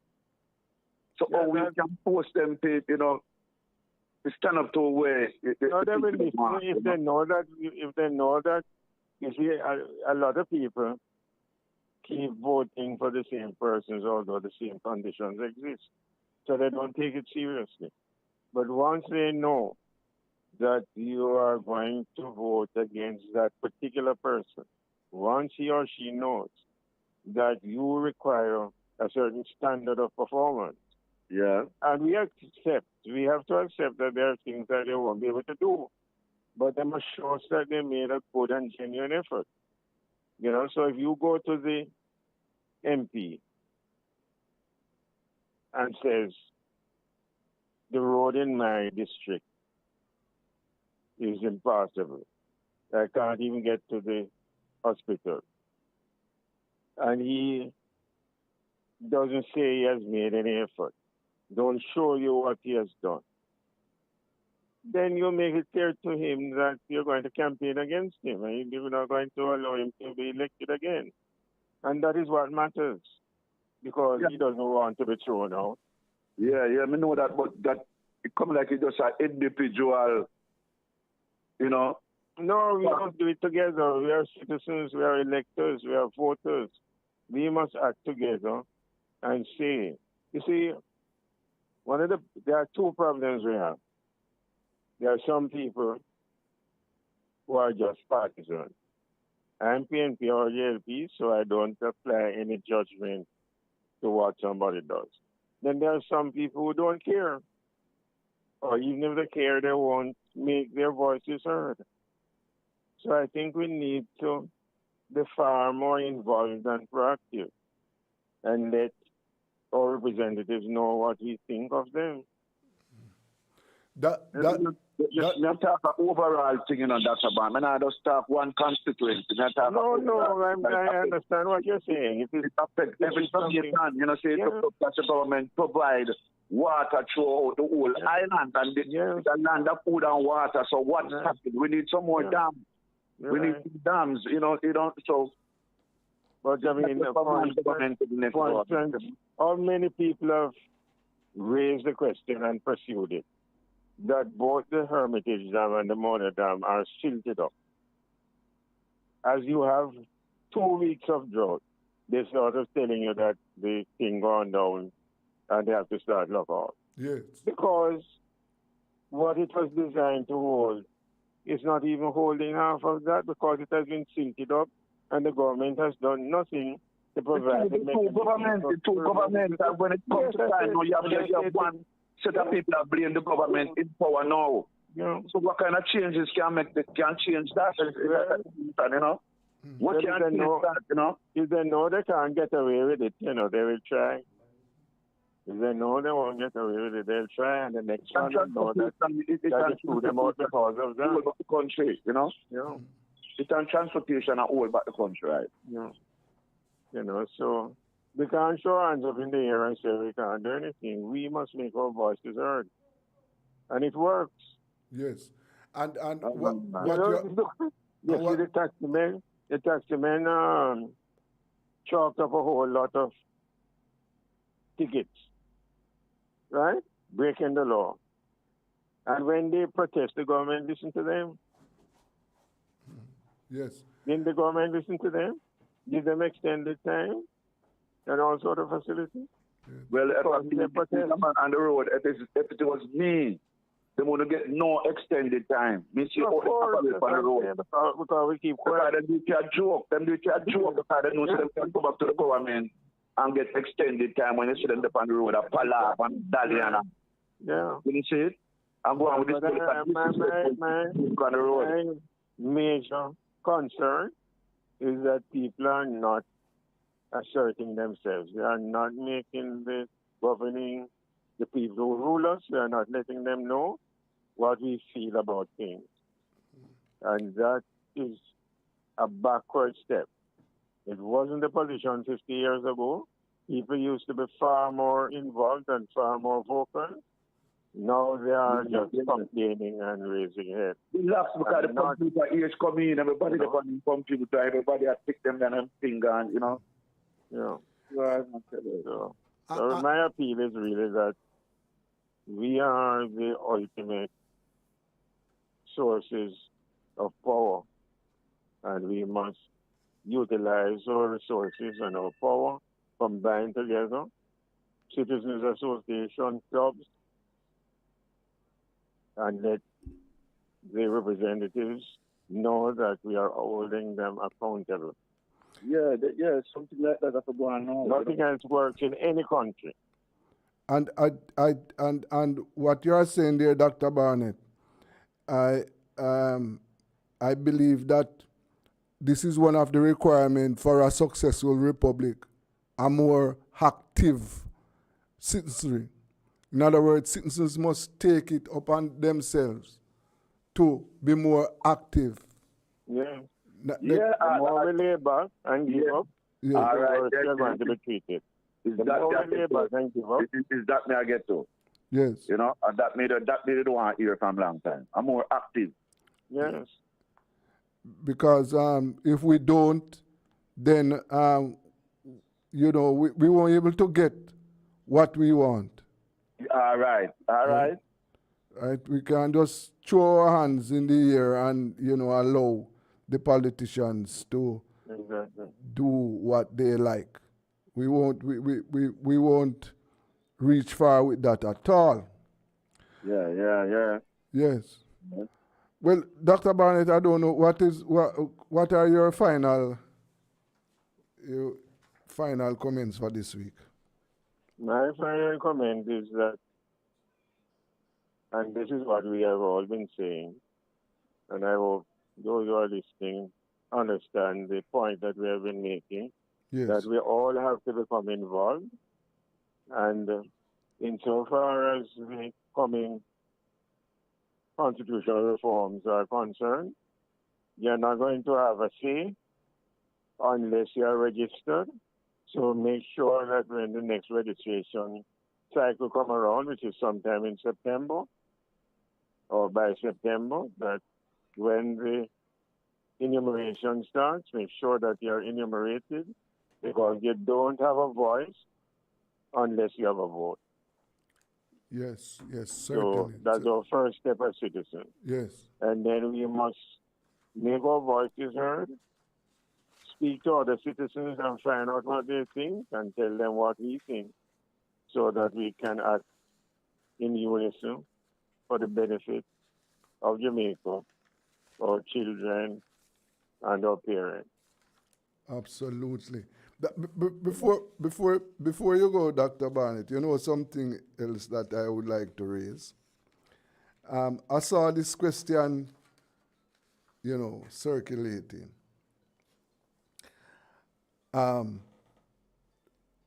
Members of the Senate currently are selected. Nominated. Yes, nominated. Now, there is one argument that, no, we want a Senate of elected senators. You think it is I don't think that's feasible. We have a set of elected representatives already.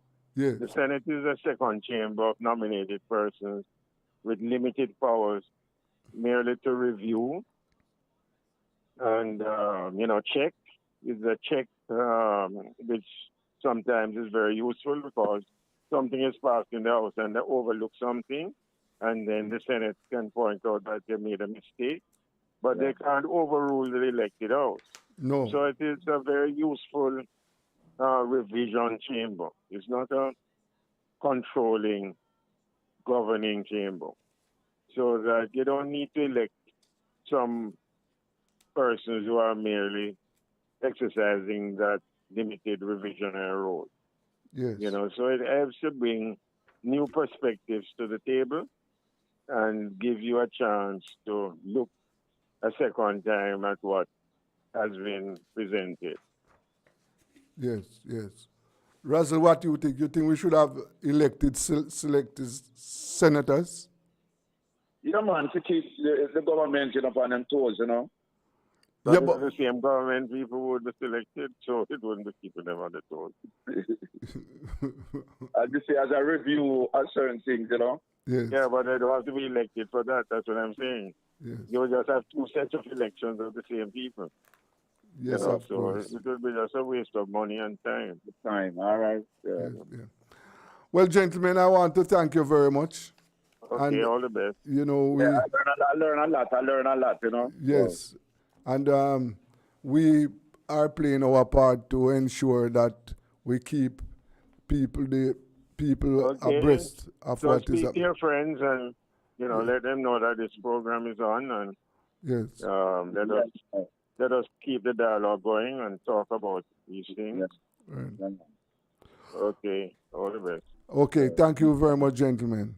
That was Dr. Lloyd Barnett and businessman Russell, and we spend the time discussing the constitutional debate. Well, you know that is something that we need to keep going. We have to keep this discussion going, and we want more people to be involved. That is one of the issues. We need more people to be involved in these discussions and more people to keep abreast of what is happening. Because what we don't want down the road, we don't want a constitution that left the people. A constitution in which the people were not involved. We don't want that. Certainly we don't want that. We want the constitution where the people must have a say in the affairs of the country. We don't want a situation where, for example, the politicians just voted or announced big, hefty increases for themselves. And the people are left penniless. There's nothing we can do about it. We will have to wait. Of course, when the next election comes around, we can vote them out. But that is not going to, when they are voted out of power, we don't have any guarantee that the other party, that the PNP is going to roll back these salaries. We don't have that guarantee. I see where the opposition leader, as today the opposition leader, said, for example, that he is taking only 20% of his salary increase, and he is going to make 80% available to charitable institutions. Well, that is a good move by Mark Golding, right? And he has called on the government to ensure that all the disputes with salaries for the members of the public sector are resolved before these hefty salaries are paid to parliamentarians. But as it is right now, there is hardly anything we can do about it. We can protest, and we would like people to protest. We want people to show that we are upset with this decision. But let me tell you, man, it is a very, very unfair decision to the Jamaican people. Well, let us go for a break now. Coming up is World of Sports and Entertainment with Mr. Kingsley McCullough. And set us free, then it will bring out the rebel, bring out the rebel, bring out the rebel in me.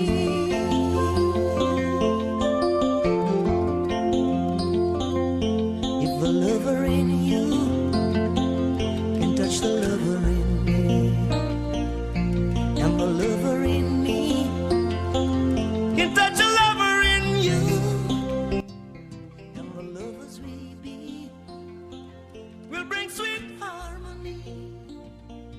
Then it will bring out the love, bring out the love, bring out all the love in me.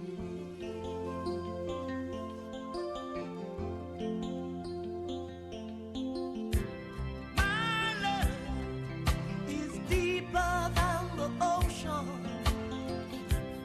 Our love is in need of sweet devotion. Come on, because you got the potion to bring out the love in me, and I will bring out the love in you. Let the lover in you touch the lover in me, and the rebel in me will touch a rebel in you, and the lovers we be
this old man, he was so poor, didn't hold no bed, so we slept on the floor. He's always smiling, never heard him complain. He said I've proven God again and again. So no matter what the circumstances may be, God is always there for me. Tools, Hardware and Supplies is having a massive civil servant sale in celebration of all civil servants. Store-wide discounts and specials on new arrivals and best-selling items for all your home renovations. Best quality items at the lowest prices island-wide. You will love the savings. Just show your ID and you're good to go. So come visit us at 279 Spanish Town Road, 4 South Camp Road, 8 Red Hills Road, or online at toolsja.com. Tools! The Lion King of Hardware.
out walking past your house late last night. All the shades were pulled and drawn way down tight. From within the dim light past the silhouettes on the shade. Oh, what a lovely couple they made. Silhouette, silhouette, silhouette, silhouette, silhouette, die, oh, silhouette, silhouette, silhouette, silhouette, silhouette, die, oh. Put his arms around your waist and held you tight. Kisses I could almost taste in the night. Wondering why I'm not the man whose silhouette on the shade I couldn't hide the tears in my eyes. Silhouette, silhouette, silhouette, silhouette.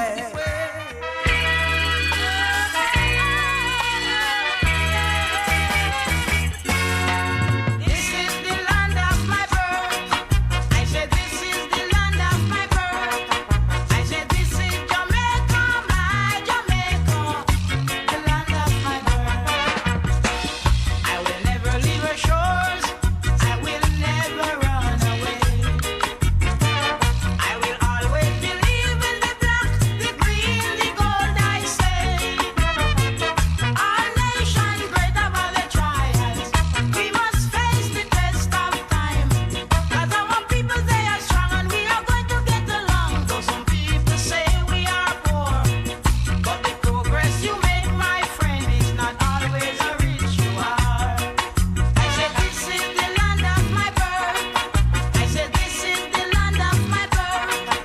I said this is Jamaica, my Jamaica. Welcome another day to the world of sports and entertainment. I am Kingsley J.J. McCallum, your host. We'll be delving into the world of entertainment and sports. Things that have happened in the week, things to come, interviews, and of course the reggae music. Just want to just click out here for our listening audience.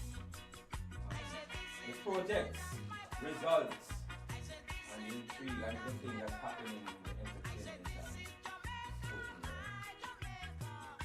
After a while, we're going to have the interviews, we'll have the famous the king of once from the town interviewing. And our interview will start from now and it's about this project the Tuesday. Every last Tuesday event in Kingston and other stuff coming up. So stand back for a while, we're going to take a break and enjoy the music. Iron Lion Zion.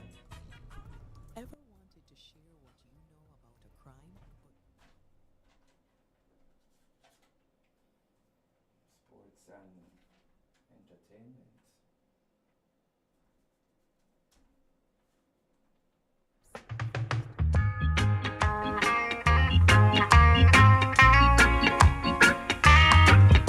Silhouette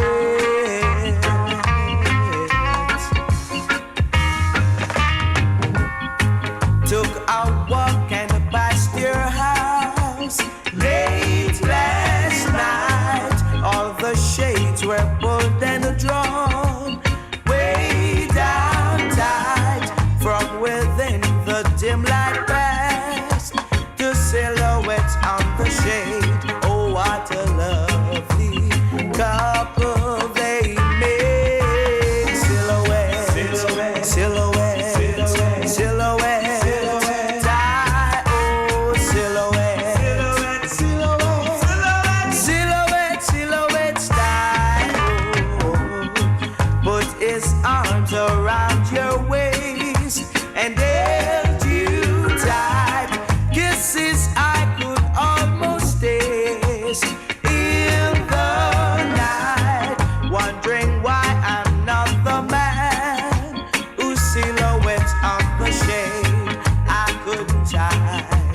the tears in my eyes. Silhouette, silhouette, silhouette, silhouette. In a few minutes time we'll have online. Silhouette, silhouette style.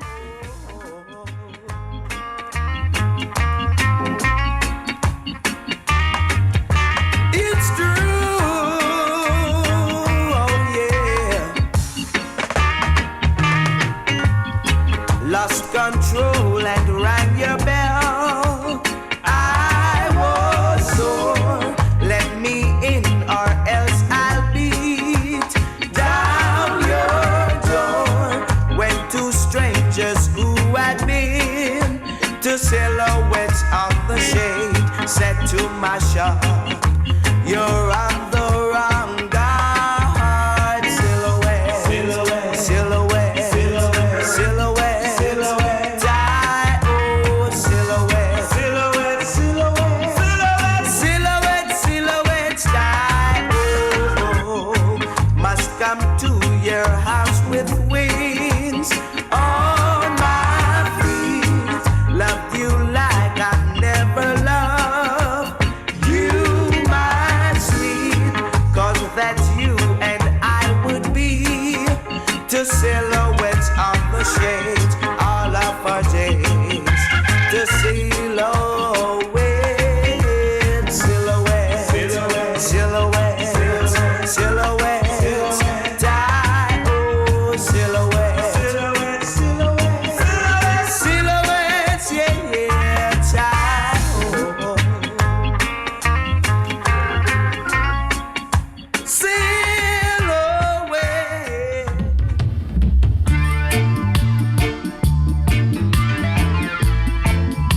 Stay at home, yeah.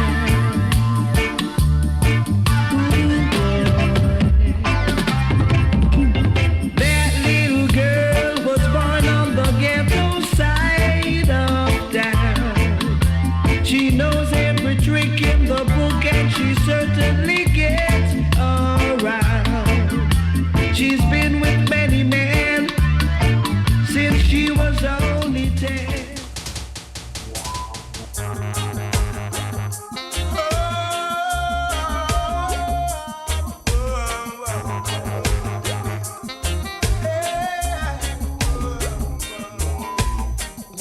Don't go stand your brothers, you won't reach nowhere, boy. No intimidation, time to show that you care. And seek Rastafari strength, he's the omnipotent boy. Don't take them bad influence with them nuclears and violence. Do not bring no guns come to town. You should have left them at home. Should have bring love come to town. Yeah. I say spread the joy around. Shouldn't bring no guns come to town. You should have left them at home. Should have bring love come, yeah. Spread the joy around, yeah. Prove some proven. The reason I don't know. 2 minutes. The wrong road them choosing, them not gonna like when the negative will grow. No, you claim say you better than me, but I've got good things to do, yeah.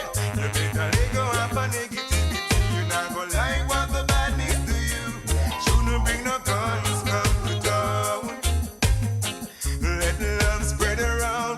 Don't bring no guns come to town, yeah. You will shoot your own self down. Now bring no guns come to town. You should have left them at home. Should have bring love come, bring love come. Oh, oh, oh.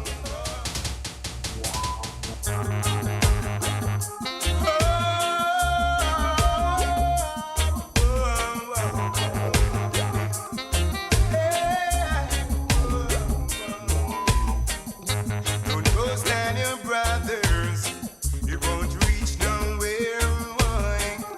No intimidation, time to show that you care. Welcome. Welcome to the show, Natty King. Irie. Entertainment and sports. That's a production we are now. Okay, what I want to know right now is concerning that promotion Studio One Boulevard with that Tuesday night event. We have a lot of artists scheduled to take part on it. And what are the plans they have for that coming up?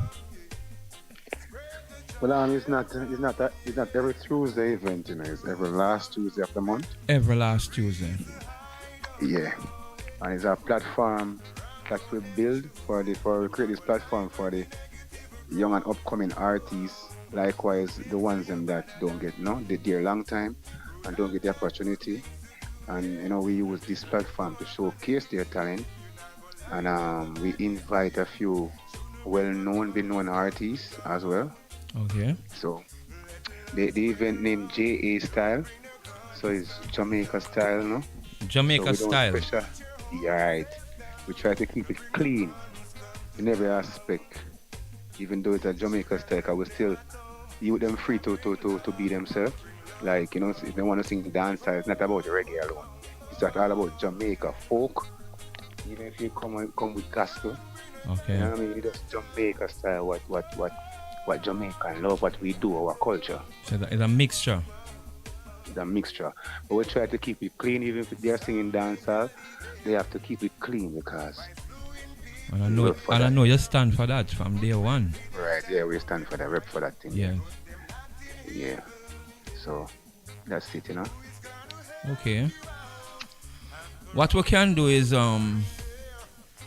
let the public know more about this via the platforms and what other promotion you're doing underground in round town that people can know about this event that's coming up 2 weeks time. Yeah, 2 weeks time. We mostly use social media and radio. Okay. And things. And so the people on the social media, everybody that's on the social. I see. Give me one of the two. Name me a couple of them that you can say right now, what the people would want to hear from, and what them bringing forward to this event and showcasing and looking to go further ahead in their career. Who are these young artists? Yeah. And I know I'm big up my friend Proverbs. So I'm them a long time there. Mm-hmm. Yes, he's a man with me amongst for years now, and I have big him up. Proverbs our general, man. Yes. It was our general. Proverbs on the show for this Mountain Tuesday. Yes. And we have Infa. We have Equip. Yeah. Skeptical not on the flyer, but Skeptical gonna be there. Because this mountain now we try to bring the youth them out the east. The youth them where we and them started, because this event started from about 4 years ago, Oh, okay. Yeah, I know a 4 years similar ago. thing was like this at Skateland.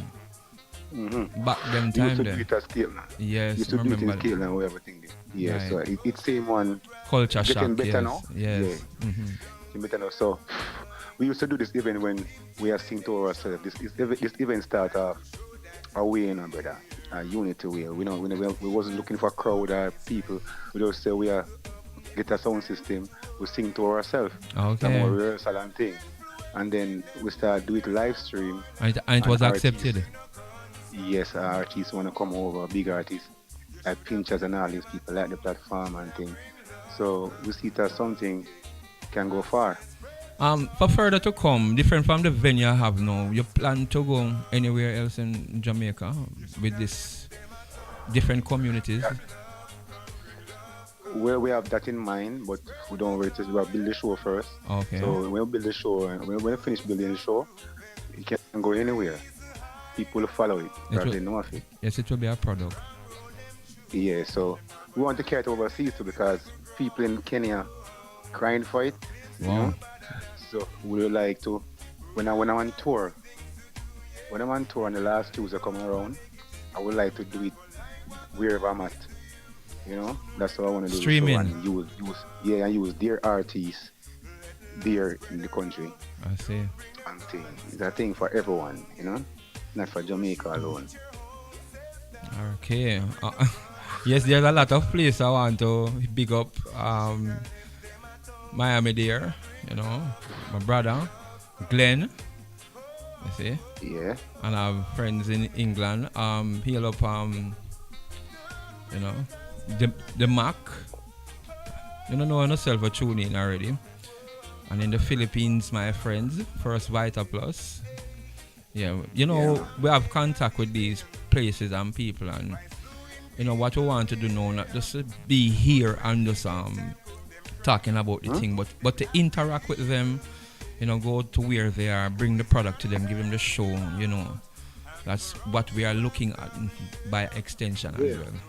Yeah, because people are already flying for the show, you know. People flying from England, artists fly from England, saw the show online, so they have to be on it and come to Jamaica and make sure come in the time, you know, when they're gonna have last Tuesday, you know. Okay. And artists flying from Grenada and thing and array. So it's a good look, you know. So it's a good look to see them flying in for the show before I even take it to them, you know, because I want to take it to their country anywhere. Mm-hmm. What are the other artists you're telling me about prominently? And this event here? Yes.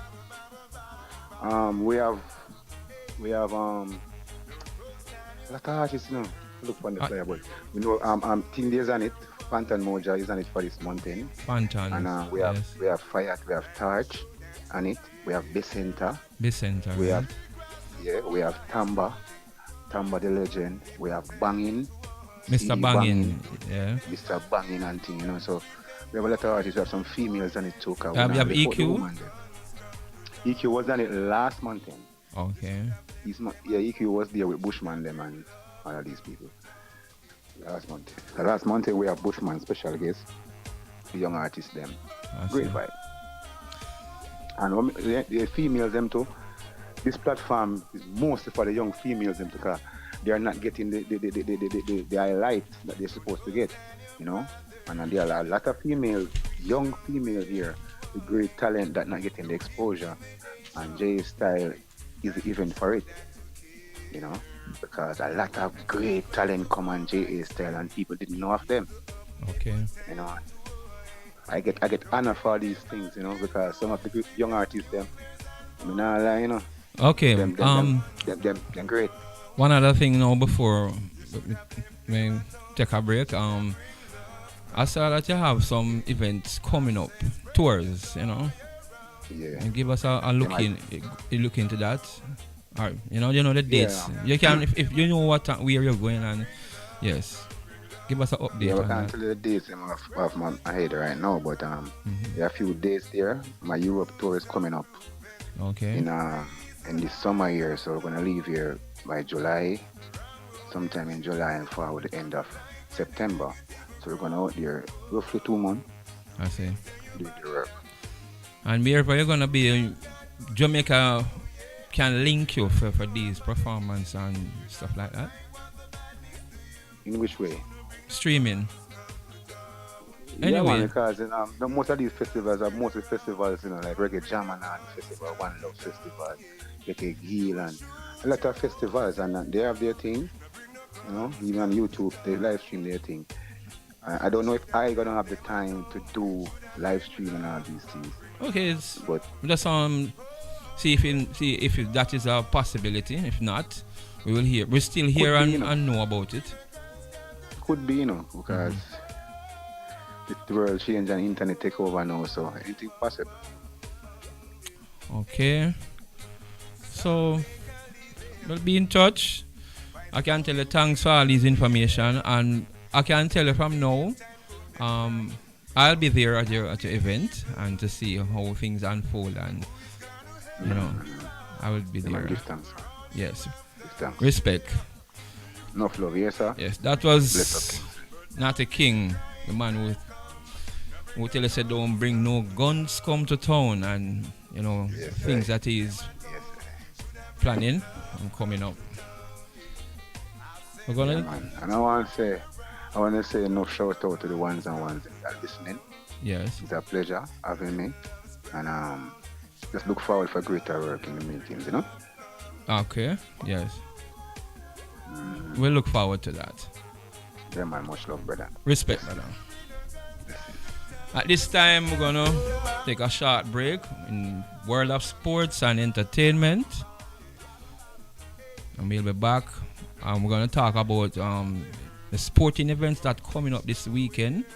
We're gonna have a caller that's going to tell us about the football, locally and overseas, especially the Champions League, the English Premier League. And, it's coming close, and at this time you can know the teams that are going to get relegated and we're going to make Champions League.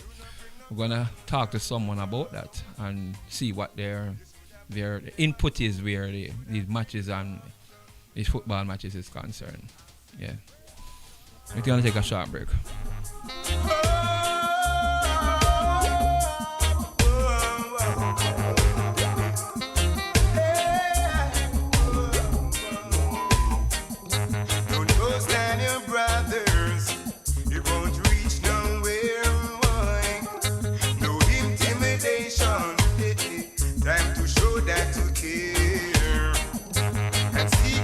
For my strength, he's the omnipotent.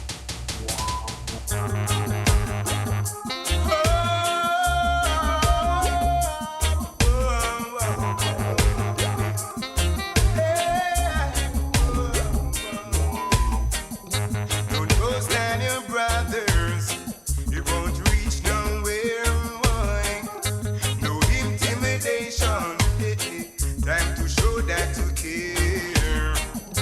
And seek Rastafari's strength, he's the omnipotent boy.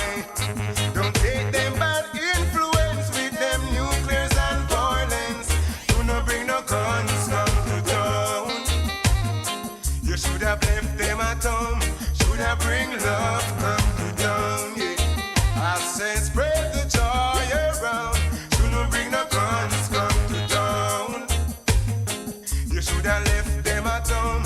Should have bring love come, yeah. Spread the joy around, yeah. Proofs unproven. The reason I don't know it.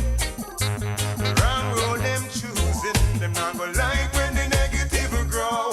No, you claim say you better than me, but I've got good things to do, yeah. You better let go of a negativity. You're not gonna like what the badness do you. Shouldn't bring no guns come to town. Let love spread around.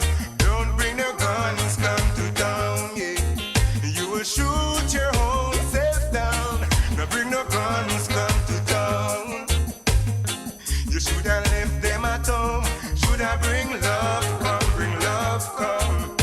Oh, oh, oh, oh, well. Don't bring no guns come to town. Oh,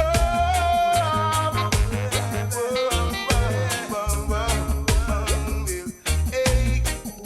Some make a living by slewing people, yeah.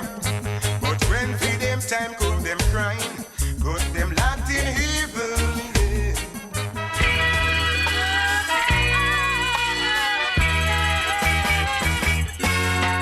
This is the land of my birth. I said this is the land of my birth. I said this is Jamaica, my Jamaica, the land of my birth. I will never leave her shores. I will never run away. I will always believe in the black, the green, the gold, I say. Our nation great above the trials. We must face the test of time. 'Cause our people, they are strong and we are going to get along. Though some people say we are poor, but the progress you make, my friend, is not always a rich you are. I said this is the land of my birth. I said this is the land of my birth. I said this is Jamaica, my Jamaica, the land of my birth. Let us stop for a minute, count our blessings one by one. We should never be disloyal, but To the world of sports and entertainment, Jason. my Jamaica is a beautiful island. How are you, man? Not bad at all, brother. yeah, there are some issues that we need to have to do with football. You know, I always wanted to talk on this issue for a very long. Whereas the young players perform so well in Money Cup, Okay. they are not getting some of the transition from Money Cup to the national team. And it has been happening for a very long time, whereby every time there's a World Cup coming up. What you say happened to that? What to the transition from Manning Cup to the national team? What you suggesting? No, I'm not saying for a very long time now, whereby whenever we are going in a World Cup qualifying year, Okay. we go to play England and America because of big race that situated ballers. Okay. And the natural health that we have is not nurtured to transit from the youth team to the national team. In other words, we don't have a feeder program for the national team. This is what I see. Oh.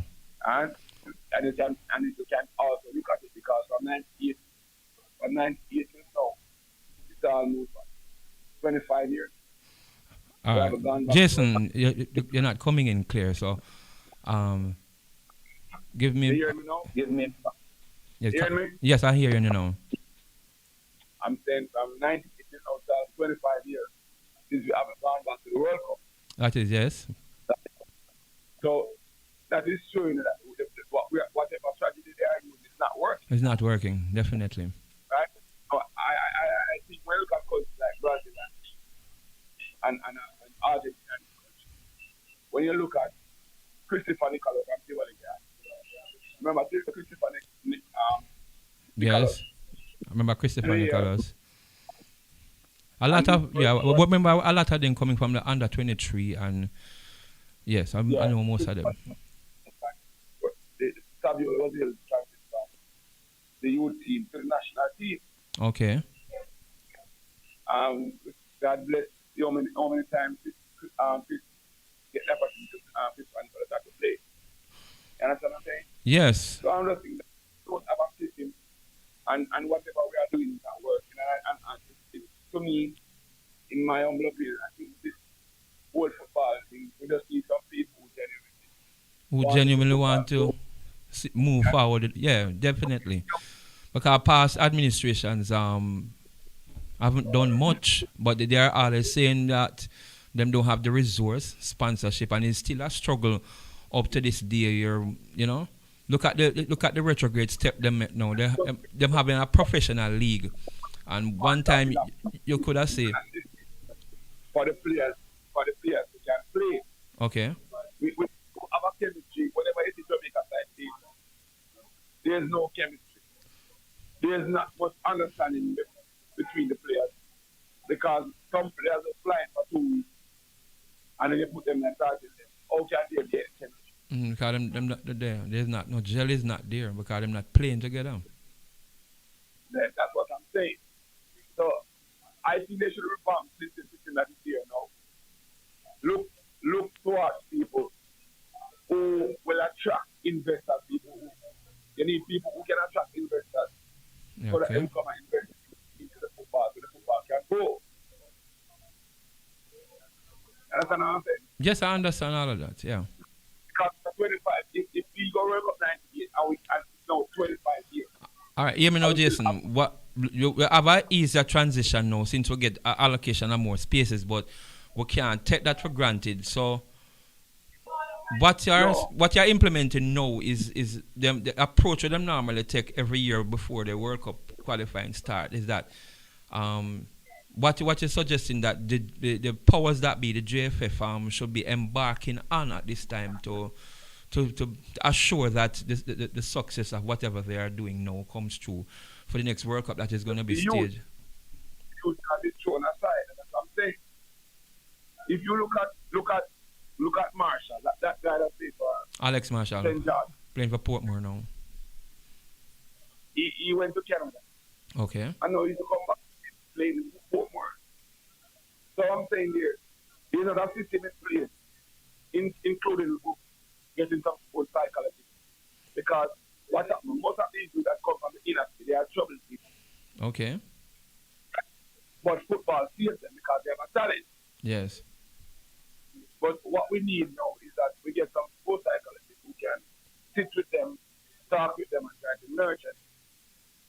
Yeah. And it's because every team throughout the world have trouble players. If you can remember El Mundo, Balotelli, and Yes. so on and on. All those players. Right? Yeah. Have trouble people. Oh, you are able to relate to them. All right, but look at the approach what the present coach is doing now. Al Grimson. He definitely I look at the youths at this time, you know. And I think what he is implementing before even the Gold Cup and other tournaments that is to come up is that he want to put a nucleus of players together now to say, well, this is where we going pick from instead of chopping and changing. That's the approach Al Grimson, the coach, is looking at this time too. That's the past already. We have seen coach come out everybody in June. And as soon as it reaches the World Cup, that we see a bag of people dying in Jamaica. How long have you living in Jamaica now? that many years, I mean, how the system go, but I feel be realistic now, Jason, and know, say, you know, we have a very good chance of making it to the next World Cup, but they must not take it to granted because we don't have USA, Canada, and Mexico. Things must be put in place from now. Listen to me. Mm-hmm. That may be the only reason why we have a chance to qualify for World Cup. Because both Canada, America, and Mexico are host. Yes. So they automatically qualify. Yes. So that left the thing open up now, so we can get a place. For the other 3 places, yes. So that may be the only reason right now, in my view, to see that why we made qualify. I want to make you know that other teams them look upon them chances same as our Jamaica, so it's not going to be that simple or easy. Remember, the team will go World Cup already. Go back after we win and reach back. Right. Costa Rica is very consistent. Yes. They are invested in their youth. So there's a smooth transition. And if you look at Costa Rica team, majority of the players in Costa Rica are local based. Most of them, yes. Apart from the 1 and 2 that may play overseas. Okay. Right. The nucleus of their team is in Costa Rica. Right. And if you look at Brazil team too, apart from the superstars, you find a couple out of the local thing. But our national, our top league, that need to improve too. You want to improve it? Yeah, but remember, each club in Jamaica is operating at a loss, you know. That is true. So how can you encourage these people that are investing if they are going to spend $20 million for the years and at the end of it they want to get $5 million? That could make any sense? That don't make any sense. You need more investors. Really pump. Yes, so you need leaders in the JFF who can attract people, who can entrust them to invest for the program to go forward. I think there's a trust factor with the JFF. I think they could get more help, you know, but I just say who is at the helm at this time. By the way, every year, don't FIFA send gold project money to every country? Yes. Where that money goes? Because we're not seeing it in the football development. Where that money goes? The JFF responsible for that. Where it goes? Do you see the grassroots fields are improving? Remember now. The infrastructure, there's not much because as it is stating that the clubs are private and they are the ones who should maintain the infrastructure and develop and where development. The JFF. Most of the National League is being played at JC. At the Ashenheim, yes. Remember the local based crowds that carry each team, apart from Arnett Garden and maybe Tivoli and a couple other like Harborview and certain other clubs, right? Yeah. Remember, you cannot take it out of the community that these teams are, because that is where the majority of their support base is. Okay. But the reason why you have to do that because the fields are not in any good condition. Right? Take for example, Cavaliers, right? Take for example, Cavalier. They have to be playing their matches at places. Cavalier, I wouldn't say have a home like Harnett Garden, right? Right. Yes. So I mean, This every one, team have to take it in their own interest now. You know, where facilities are concerned, they say, well, hey, this is gonna be our home. But and at the No, same but- time, they have to convince stakeholders, sponsors. You know, it's a business. No. You know, it's a business. But do you know that is what the purpose of the Goal Project money that comes to Jamaica to develop grassroots football? Probably it is so maybe develop the respective teams, because I remember you're from the young age group, you know, come straight down. No. Yeah. It's part of it. Part of the money is to develop the fields in the clubs. Who is in charge of that project at GFF where I just what you're stating now? If that is a fact, who is the person who is in charge of that project where fields are concerned? The president must be the person in charge because he's the head. Everybody else, the technical team in JFF report to the president. That's how it go. Yes, but what if it is not in place? Well, after, all right, listen. The team in JFF advise the president based on what they want to go forward. Let me interject here. This cannot be discussed just in one time nowadays. It's very interesting, and what I'll have to do, you know, knock by the JFF and see what can come out of this, and get some insight from them on any project concerning where the clubs and fields are concerned. You know, probably they might have to lobby the Minister of Sport with all these things. Yeah. Something needs to be done Something about needs the to be fields. done. They are in poor condition. If you can remember when National League used to play, the crowd that used to follow National League is not there anymore. Yes, it's really gone. Yeah. That is why they move it to Sabina over there. And God bless the turnout. Oh my. Need some more. The thing is going. Eh? Need some more PR, more work, some more production going. We need to utilize the money where it's supposed to go. Development at the clubs, because if you don't develop the clubs, you won't have a feeder program for the national team. It is the clubs that's supposed to be feeding the national team. That is true, yes. That is my little piece of it. All right, Bam. Before you go, before you go, yeah. I'm not gonna let you off until you give me some reason on the Premier League and the positions. Yeah. The Premier, the EPL, Oh, EPL. Oh, you know my side. We were the league and we end up second, Arsenal. Yes, but there's one thing I have to tell you still, you know. We're going to need some more pieces for next season, especially going into Champions League. You have to really improve on what you have now. I thought when Saliba get injured in our team, that's where everything. Yes. When just like when Party the injured. At that time, I have to go in the summer. I have to go do some signings. I have to go do some signings to bolster that. I think for every position, what he should be thinking of, every position in the team, he should have two persons for each position. Yes, in case one injury and backup. Yeah. Okay. That way, with some utility players that can play more than one positions. All right. You know, which is effective. I think that this is where when Jesus got injured, and when Partey got injured, and when Saliba got injured, you see. And that's where the result them are going. You know. All right. But sorry, go. Think that next year. So think that I lead basketball. Miami leading 1-0. Going in back game 2 against Boston tonight. Jimmy Butler is a big factor. What you think going to happen this evening? I think this game is going to be a shooting game tonight. You No know. no tight defense like what we said last night. That's why Lakers under 2 right now. But something will be coming out. Boston have to come out because they are at home. Yes, surprising them lose the first one.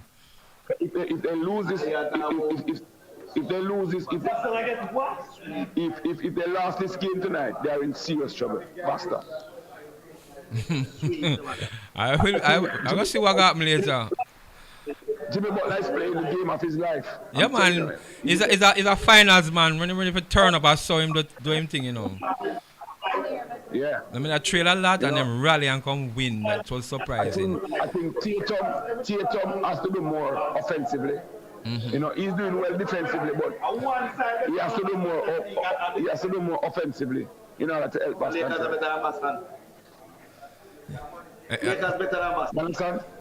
Sheldon is there. Sheldon. No, I'm not seeing him. Make him know say Europe I'm play next year. Yeah, man, him know that already. Man. Tell him and Kiba. Man, you not gonna slip up. Because Newcastle get 4-1 yesterday. So Liverpool can go a Champions League now. Oh, I see Sheldon. All right then, Jason. Thanks for. Yeah, nice talking to you. Yes, man. Yeah, man. I was hoping to hear from one Mount Salem, but him duck it out. All right. Thanks for the call and. Yeah. Remember, it's Rebel Radio Jamaica 1.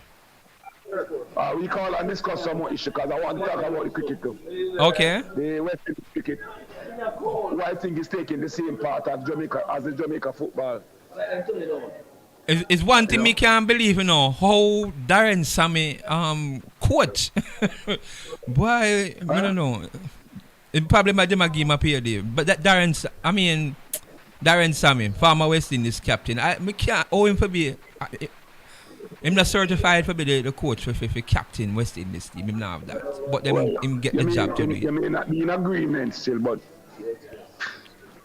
we have to start look among us to see if we have tried so many foreign coaches and it doesn't work. Let me make an interjection here. You say it's a long time now we have a president, Billy Heaven, over the years now. And we need a change with the Jamaica Cricket Association because there's not much Jamaica can improve under nothing in his presidency. And when I ask him to try back Cuddy, try back Courtney Walsh again. I will differ from what you are saying because we have won a lot of things under Billy Evans as both in the Caribbean. We have won a lot of competition under him. You go check his records. He may not going as good as no, but we have won a lot of things during his presidency. We need a different. Trust me, we need someone different now other than Billy Heaven. I would love Courtney Walsh to come and take. You know, people respect Courtney Walsh, and I hope maybe so. Yes. Maybe so the carpet society may come down if Courtney Walsh come. But yes, it would be good. To be someone who can lead the cricket forward. Anyway, Mr. Macklem, it was nice talking to you. Thanks for your time, too, Jason. So we'll be in touch and stay tuned. We're gonna take a break again and get back to the music and the events that are supposed to be unfolding for the weekends that is coming up. I'm gonna take a time out now. Thank you again. Thank you.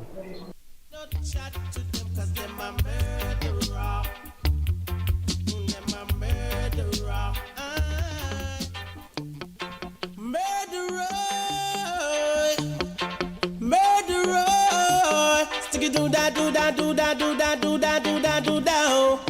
See, tell them already, we have to tell them again. Tell them already, we have to tell them again. Tell them already, we have to tell them again. Them a murderer. Them a murderer. See, them coming at me area want to kill off the youths. No dress up in a jacket and them dress up in a tie.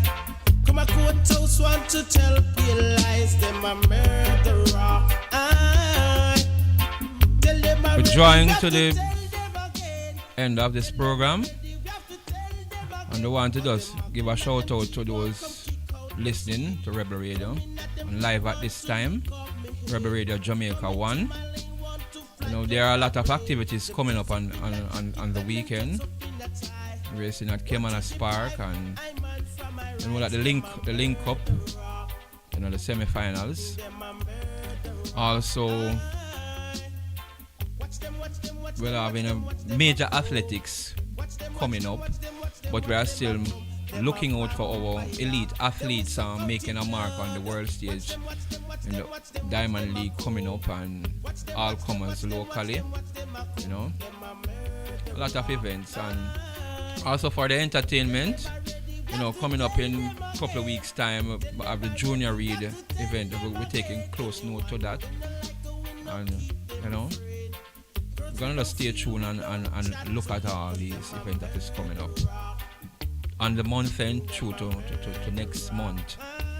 I want to take time out to give me heal up the sister Ruffian, Unica. Yes, man. We have our music out there, and we're going to feature one of it before we exit at this time. So, I want to just heal up every one of them in the music industry. Okay. I'm looking forward again next week to interact again, let you know what's happening in the world of sports and entertainment. And you know, I am Kingsley JJ McCullough, your host. I'm looking forward to giving you more of as we get it and it go by. We're gonna take a short break and do our last music and stay in tune.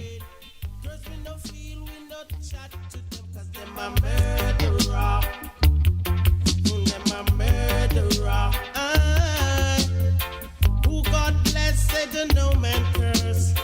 Thank you, Jaja, I don't end up in a hearse. Them a murderer. Then we suck out your blood. Watch them, watch them, watch them, watch them, watch them a come. Watch them, watch them, watch them, watch them, watch them a come. Them a murderer. Tell them already, we have to tell them again. Tell them already, we have to tell them again. Any boy when we do, we don't keep them afraid. Girls, we don't feel.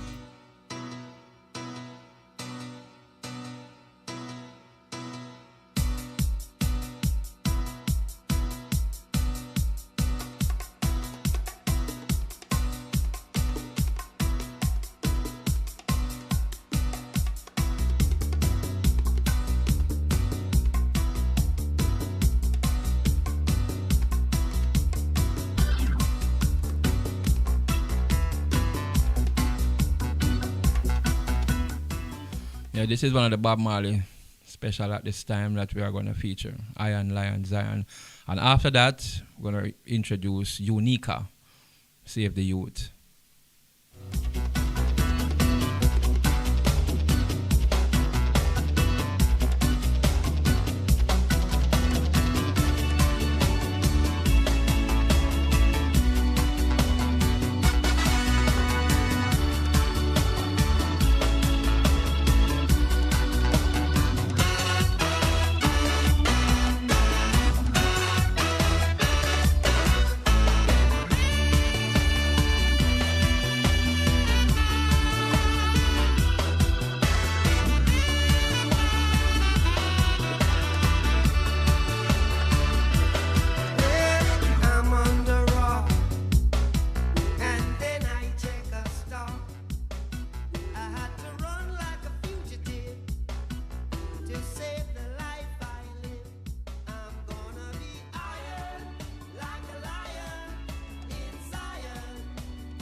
Looking forward to engage every one of these events that are to come.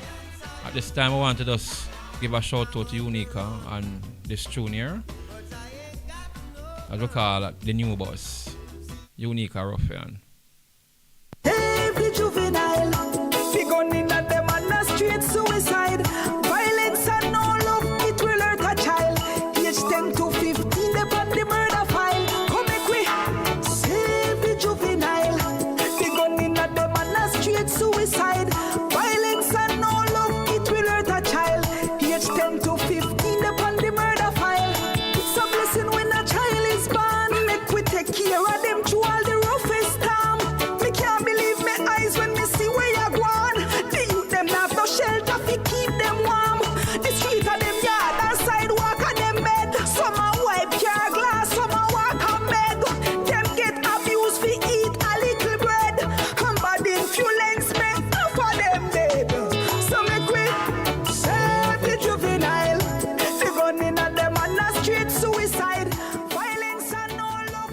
Unica, Ruffian, big up yourself from Portmore. Save the juvenile.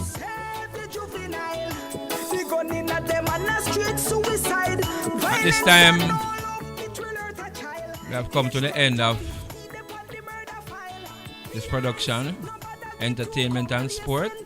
We're looking forward to be back here again with more insight, more music, more interview, in the world of entertainment, sports, football, basketball, events here in Jamaica, overseas.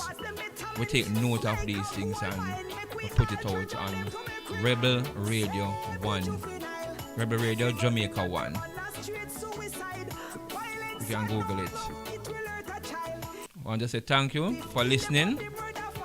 Thank you for sharing, and we're going to get ready again for Mr. Desmond Richards. Yes, he'll be back online again. Okay, so I want to say goodbye at this time. And thank you very much for your time. Yes.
Yes, welcome back to Rebel Radio.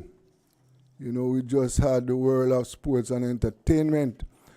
But now we want to go over and deal with some community services. A Jamaican couple resided in the United States, have taken on a very important project, and that is to assist with communities, to assist the needy, and starting with the children.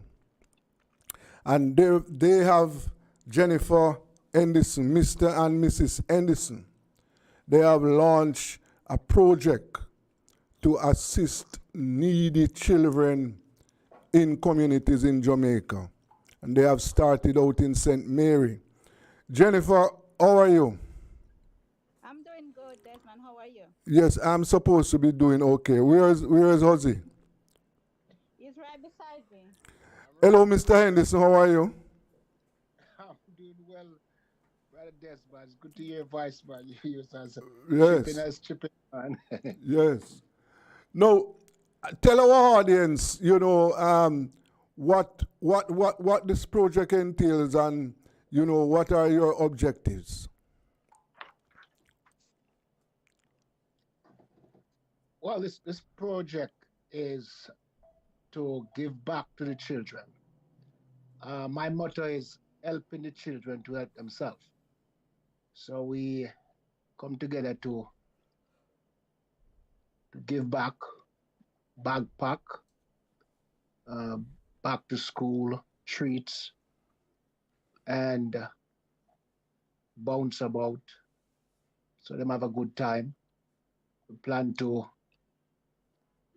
put together some meal for them in the community so they can have a good time because kids in the community in the rural area oftentimes doesn't experience this type of pouring into them. So we see the need to give back to the children in the community. So this is where we have started for a couple of years, and we decided to take it up one notch further. Yes. So Tell us which community are you talking about? What's the name of that well, community? it's Pleasant Hill. And Pleasant St. Hill Mary, is in outside Pleasant Hills is where? In Jamaica, St. Mary, in outside Saint of Anatomy. Okay, in St. Mary. And Yeah, the name of the school that you are dealing with, what's the name of that school? that school is a Fort George, Okay. Boxers Mountain. The Okay. community named Boxers Mountain. That's where we all attend school. Okay. You know. That's where you attended school too? Yeah, that's where I attended school. Okay. From a child. Okay. You know. Yes. So how long now you But have been assisting those students? well, we have launched. We have started it for the past couple of years, but this is the third uh, get together we're gonna have. Which this one is much bigger because we're partnering with someone out there to help us create a better setting that can reach more children. Yes, yes, yes. Okay. We started this actually in 2019. Yes. 2019 was, I think, the first one that we had. We had some care packages that we gave out to the community. So it wasn't actually at the school, it was at the community center. Mm-hmm. So we had a little care package where we, give out to the kids and little treats. That's the first project that we took on, which was very successful and engaging. And then we had one in 2021 in December, where we had a treat for the kids. So they had ice cream and cake, and we had it also in the community center. There we catered for about 30 children. It would have been more, but it was a rainy day, so all the kids didn't came out. So it was very successful. And also, I must note that we were also featured in the Jamaica Gleaner um, for this project as well. Yeah, So I think I read a story in the Gleaner about that myself. Yes, I recall reading something right. about that. So, Yes, yes, yeah, so we were featured in the Gleaner when we had that project. right. So I can imagine that you people intend to also address educational items, not just entertainment, but you are also thinking of providing the kids with some educational items. Yes, absolutely. So we have a project coming up on the 29th of July where we are catering for the children in that community, Pleasant Hill, and surrounding district, where we'll be having children treat back to school and health fair. So we'll be giving out backpacks, school supplies. We'll have entertainment, of course, bounce about food, fun. We'll have doctor and nurse on board as well to do health checkup for the children. So we expect that to be a very exciting time, both for education and having a fun time with the kids. Okay, that's marvelous, marvelous. And I saw where you have plans to expand your your project to include other schools and also needy kids in the states. So you have a very big plan ahead of you. Absolutely. So we are in the process of registering our nonprofit here in the US, and also we plan to register it in Jamaica. So it will be here in the US. We are in Brooklyn to be exact. So we'll start with our immediate state in Brooklyn, and then we'll move to other areas in the United States. And of course, Jamaica, because we're all Jamaicans and we want to pour into our community and our children in Jamaica. That's very, very good. Um, so you said on the 29th of July you're planning um, another program which is going to involve health healthcare personnel. Yes. Yeah. And we are partnering with another nonprofit out there, the House of SDM. So Yes. we are partnering with that nonprofit there to have this event. So it's a collaboration with the House of SDM. Okay, that's very, very good. And And yes, go ahead. And this nonprofit is very much well known in Jamaica. It's all over Kingston and St. Andrew doing all different types of treats. He just recently had some Mother's Day treat. Maybe could cater for maybe about 100 mothers. So we see it fit to partner with this nonprofit organization that is doing great, great things in Jamaica. Okay, that's very, very good, very, very good. And so, tell me now, what about how you plan to raise funds in order to sustain your work? Well, we're planning to have different community events. We're planning to have seminars and different fundraising events, prayer breakfasts, and brunches and stuff like that, and also to get sponsors.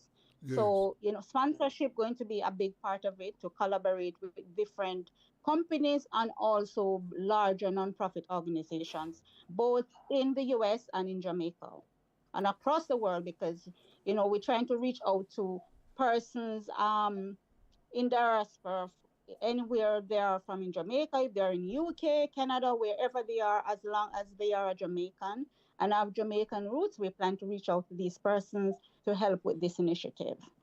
Okay, that's fine. And as you said, I know you have plans to expand to other institutions, both in St. Mary and other parishes. Right. Yeah. Because I am from St. Anne, so at some point we'll be doing some work in St. Anne as well. Yes, yes, yes. That's very, very, very, very good. Now, I don't know. One of the issues we have in Jamaica, you see, the basic schools, they are underfunded, and they are not well staffed, and that is the foundation. The basic schools are the schools which must provide the educational foundation for children. And as we speak, they are way behind, both in funds and they need everything. They need the proper foundation. So one of the things that I would urge you to look at is how your NGO will be able to strengthen the basic school foundation that you are dealing with in St. Mary and wherever we are in the other parishes, so that you strengthen that foundation which can provide good assistance and produce good students. Absolutely. We're planning to have like scholarships as well for needed children. And also maybe in the future we can adopt a school. So we'll be responsible for that school to ensure that they have, the resources that they need. Yes, yes, that's very good. Yes, and just, just, just take me back a little. Just, what did you say motivated you and your husband to take up these projects? What was the motivating factor? Well, I would say the love and passion that we have for children. Just want them to exceed and want them to have a good education. And for us, growing up in the rural part of Jamaica, in St. Mary and St. Anne, we did not have access to this type of resources. You have persons who have great potential, but they didn't have the financial assistance. So some persons were brilliant, but they didn't. Their parents could not afford for them to attend high school or afford for them to attend school on a regular basis, or to have the necessary resources, school supplies that they need to go to school. And because of that, we know the challenges that is there. And because of that, we want to make sure that these children have the resources that they need so that they'll be better than how we had grown up in the rural country. Okay, that's a very good thinking there. And I can well imagine that the students up in just remind me the name of the district where you are operating now. Pleasant Hill. Pleasant Hill. And that is how far from Port Maria? That's could be about 20 miles from Port Maria. Okay. From Anato Bay to 5 miles up, that community. Okay. And I can well imagine that both parents and teachers up in Pleasant Hill, welcome the assistance and is working alongside you and your organization to ensure that this is sustained and kept alive. Yeah, they're pitching, with anything like, cooking, make sure the kids, yes, hear of, so. Mm-hmm. So the 29th, and you are planning to have another event in Christmas, in December? Not at this moment. Yeah. We don't have that immediate plans, but we are certain of the one in July the 29th. But this other organization that we're collaborating with, Yes. the House of SPM, with the CEO is Sheldon Millington. He normally have a lot of these events. I know he has something coming up in August, where he's going to have he had that last year, scholarship for children. So he always have these events in different areas in Kingston and St. Andrew, but this is the first time he will be in the rural area Yes. with us. Okay. And yes, that's very good. That's very good. And I would imagine that you would have interest in meeting with other organizations that you could pool efforts and who could join with you. I'm sure that you would mind linking up with other similar organizations. Absolutely, because collaboration is the way to go. Sometimes you're not able to reach the audience that you need to, but collaborating with other persons, other organizations, then you can reach a wider audience. Yes, that's very good, and so the medical personnel who will be around on the 29th. These are local medical personnel, or they are foreigners? They are local. I'm trying to see if I can get maybe one or two from the US, but most of them will be local. Yes. Okay. All right. And you said they will be there on the 29th to provide health checks for the students. Right, for the children. Yes. Yes, and this will be a all-day affair, right? Full day. It will start at 11 and end at 4 p.m. All right. So the children and residents are invited to come out on the 19th. And this will be held... The 29th, sorry. And this will be held at the school, or this will be held at the school? No, it will be held at Pleasant Hill Community Center. Oh. At the school. Pleasant Hill Community Center. Okay. But we're catering for surrounding communities. Okay, all right, yes. So all children and parents from Pleasant Hill and surrounding communities must prepare themselves to be out on the 29th, 11 until Right. 4, to come Right. and enjoy and have the children medically checked and be part of this community project that is aimed at lifting the educational standard in Pleasant Hill. Do you see yourself? The Pleasant Hill is a primary school. Am I right? No, there's a school there, just like a little basic school, but that's not the primary school here. Okay, there's a primary school there. No. Okay. No, there's a primary. What did you say? No, there's a primary school there. It's in Baxter's Mountain. That's Fort George, Baxter's Mountain. That's Okay. the other John. Yeah, and I have no doubt in my mind that as time goes on, that you will extend this program to facilitate those primary school students too. Yes, certainly. Yes. Well, is there anything else you want to tell my audience about? Well, we just want to share about our company as well, which is the Jen Gar Bookkeeping Solutions, which will also be a sponsor for this project.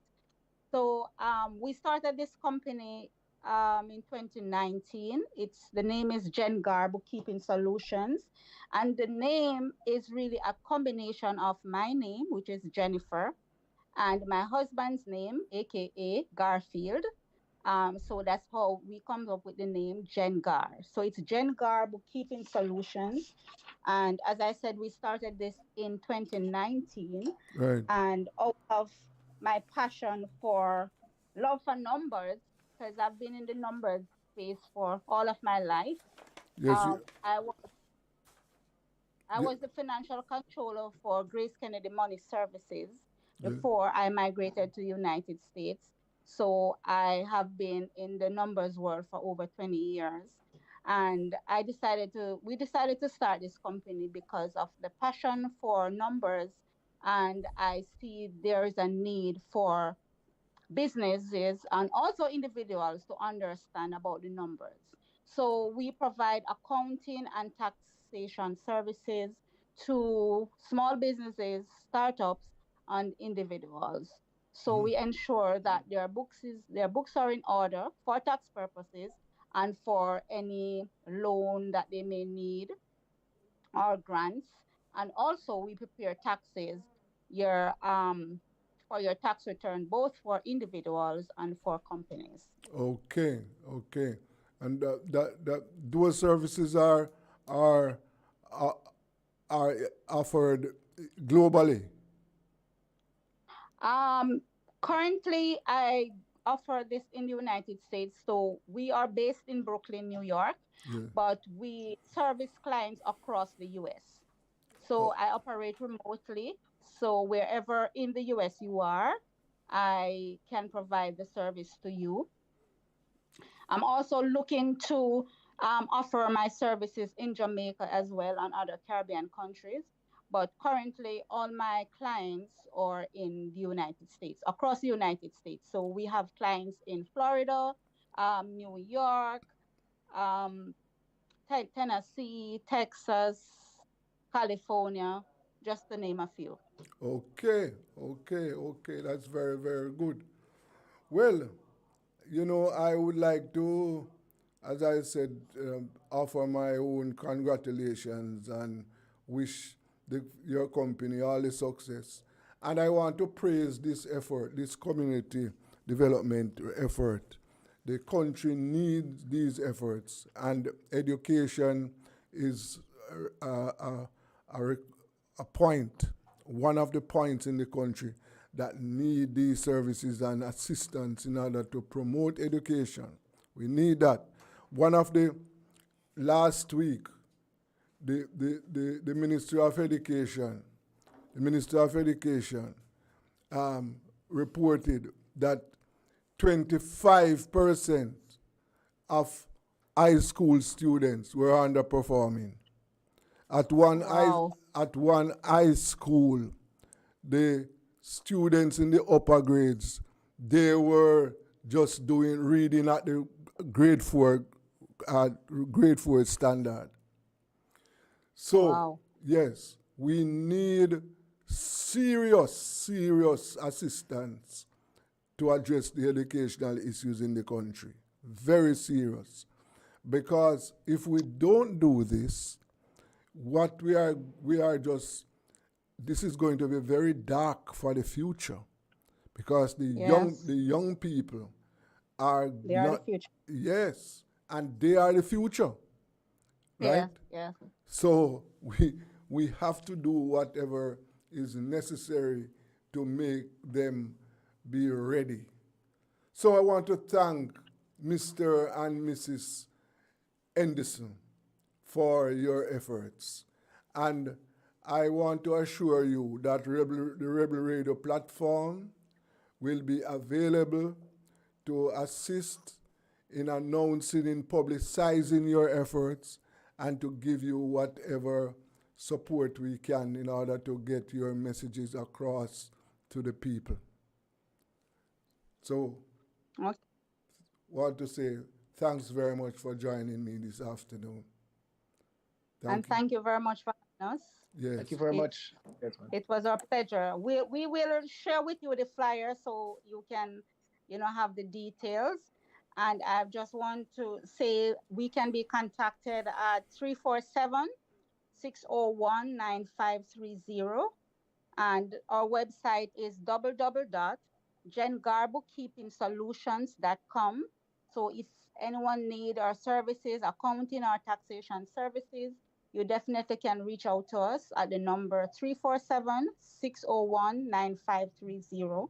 And our website again is www.jengarbookkeepingsolutions.com. And there are also ways for you to contribute to this initiative that we have. We have Cash App and also on Zelle. So we will actually share this information with you so you can share it with your audience. And thanks again for having us.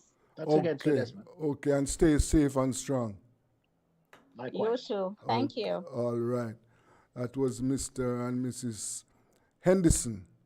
They are based in the U.S., but they are actively doing community projects in Jamaica. They are in St. Mary at the moment, and they are promoting projects to assist education up there in Pleasant, in St. Mary. It's a very good, very, very, very good thing that they are doing over there to ensure that the children are educated. They need it. Children need education. They need it badly. And therefore, whatever is being done and whoever are promoting and helping to promote these efforts, we have to say thank them. We want to take a break. Coming up shortly, it will be time for the big people racing business. Big people business. Coming up at 5:30. Stay tuned. Bring out the love. Said I want to bring out the love. Bring out the love. Bring out the love. Bring out all the love.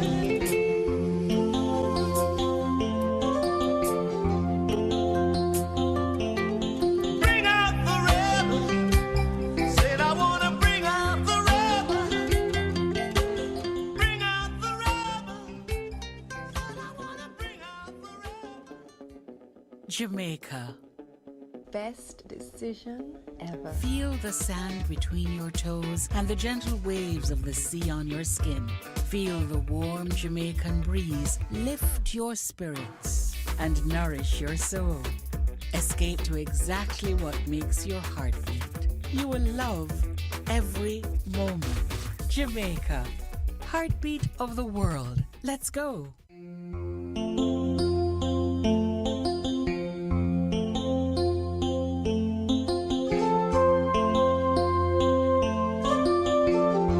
So right now, I just got me a deal with that. So what I want, my friend George Dukes? Why, Richie Steven? With us there, I did the almighty praises. And the best thing that, cause when I remember just where I am coming from, to where I'm standing now, I fell to my knees in praise of your name. Thanking you, Lord, every step of the way. Oh, Father, you know I love you. You touch my heart, my soul with your mercy. I thank you, my Lord, for all you've done for me. You bless my life in so many ways. No, I will never, ever leave you. I won't be ungrateful to you, my Lord. I know that this world is all in your hands, and we are your children, and so we give you praise.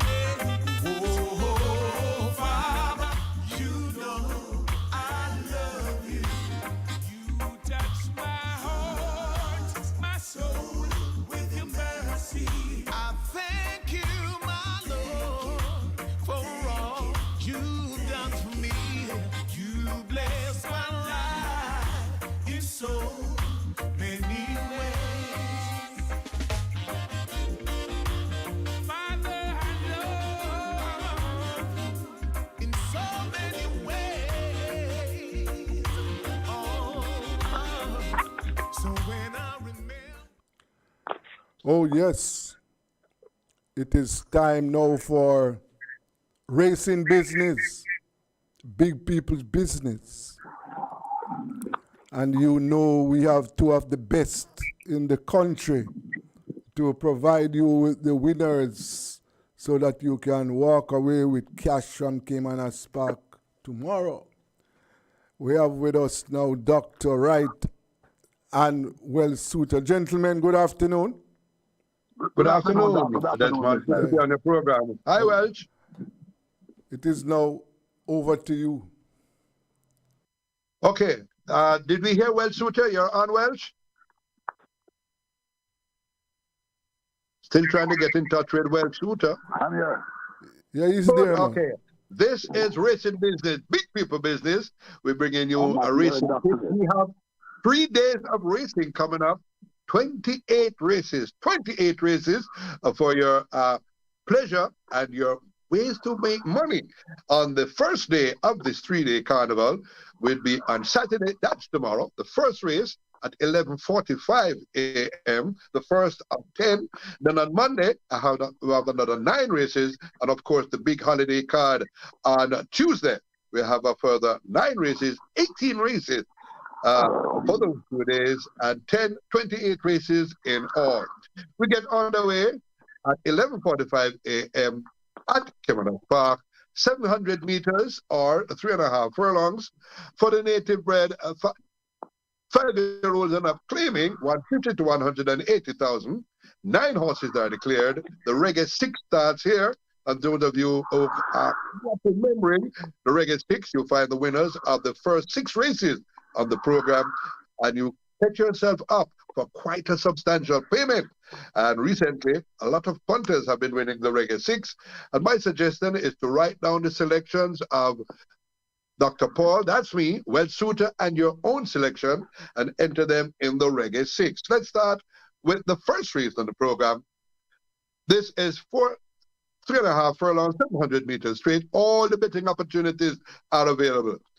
Double, exacta, quinella, trifecta, superfecta, high 5, and never forget that lucrative rolling triple. Here are my top 4 in race number 1. Number 2, Awesome Cat. Ray and Lewis riding for Peter John Passad. Welcome, Peter John Prasad. This is the first time he's starting a horse. He just graduated last week, Friday. Remember, you may recall that Suter was at the graduation. Well, Peter John has graduated, and this is his first start. This one was bought for $150,000 back on the 2nd of February and is now coming out for Peter John Prasad and his author, Ryan Lewis, who has 39 winners already this year, to ride this one for him. Put them in your bets. Number 6, Freedom for Edge with Natalie Berger. She's very good over the straight. Stretching there, number 7 with Usher Lane Robinson, riding here for Winchester McIntosh. And on the wide outside, number 9. Time to say goodbye. Roger Hewitt at 57 kilos for Stephen Todd and Ross Dorr, the owners of this one. Notice I've left out Hunter's Ridge, who has come down in class for this one, and to be written by Anthony Thomas. Philip Elliott has got this one. He took it away from Marlon Anderson, and we'll see how that one runs. But my top 4 here in the first race, 2, 6, 7, and 9, and my cook food special. I want us to start off on a wonderful note. Number 2, Awesome Cat, at a good price to start us off on a wonderful day of racing. Remember, 3 days of racing, 28 races. Start with the winner.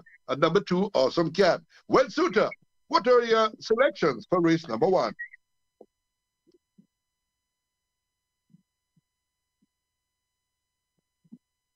Waiting on Welch. Yes, I can hardly hear you, Doc. I'm hearing more talking. I can hardly hear you, Doc. Okay, well, I'm speaking loudly, and with the connection, let me have your selections in race number 1. I'm going to go with 2 to get a better of number 3 and number 5 third. I can hardly hear you, Doc. Yes, but we are hearing you very plainly. Just tell us your selections.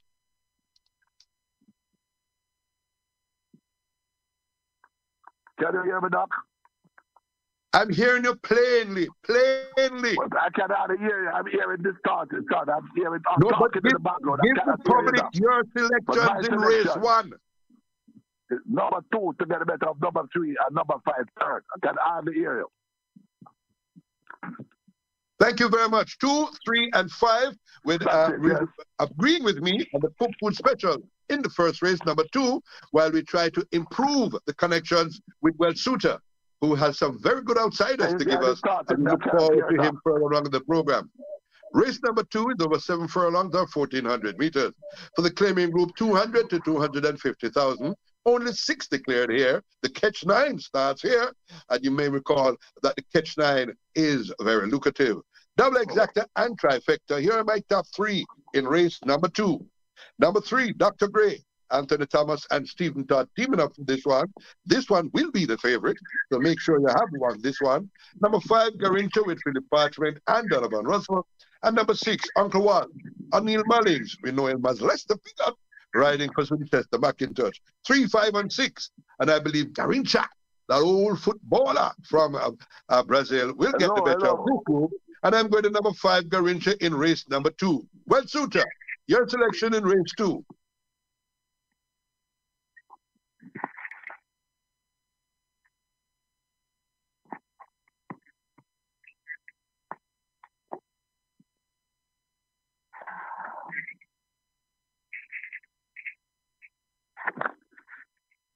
Welch, Suter. Number 5, Garincha. Garincha to get the better of number 3. Dr. Gray and Uncle Wal. Those are the same 3 that I've given. Both of us agree on the Garincha. So you know, public, you are on the way to raking a lot of money. The cook food special in the first race, we both agree. And we both agree on number 5, Garincha, in race number 2. The third race on the program is over 5 furlongs round or 1,000 meters round. Claiming go 300 to 400,000, and only 7 declared here. And let me tell you, the play spot 8 starts here, where you find the first 2, any of the first 2, in the next 8 races, and you can win a lot of money. There's a nice carryover there of over $500,000. Double Exacta Trifecta, here are my top 3 in race number 3. Number 1, Sniper Man, Paul Francis or Michael Spencer. Michael Spencer is that new trainer. He's starting his first start here, and he has decided to start on this race day, so it must have a good chance. Paul Francis has been riding well at long odds, so make sure that you have Sniperman in your bet. Number 3, Bull Sammy, Anthony Allen, and Catchbird, Kawal Singh. And on the outside, number 6, Monaco, Kevin Foster, 34 wins this year. He rides here for Raymond Townsend, who is yet to get in the winner's enclosure. 1, 3, and 6, I believe Sniperman is better than this field, and I'm going to give Michael Spencer congratulations. They pour a lot of water on him, but he'll win race number 3. Let's hear from Well Suitor.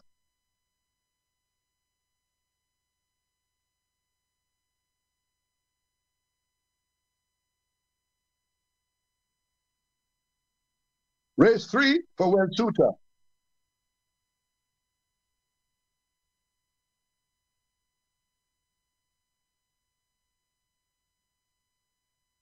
We're trying to get through to Well Suitor for his selections in race 3.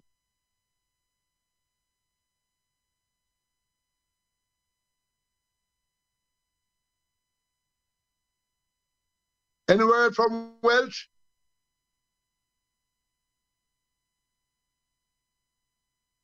Any word from Well Suitor? His selections in race 3?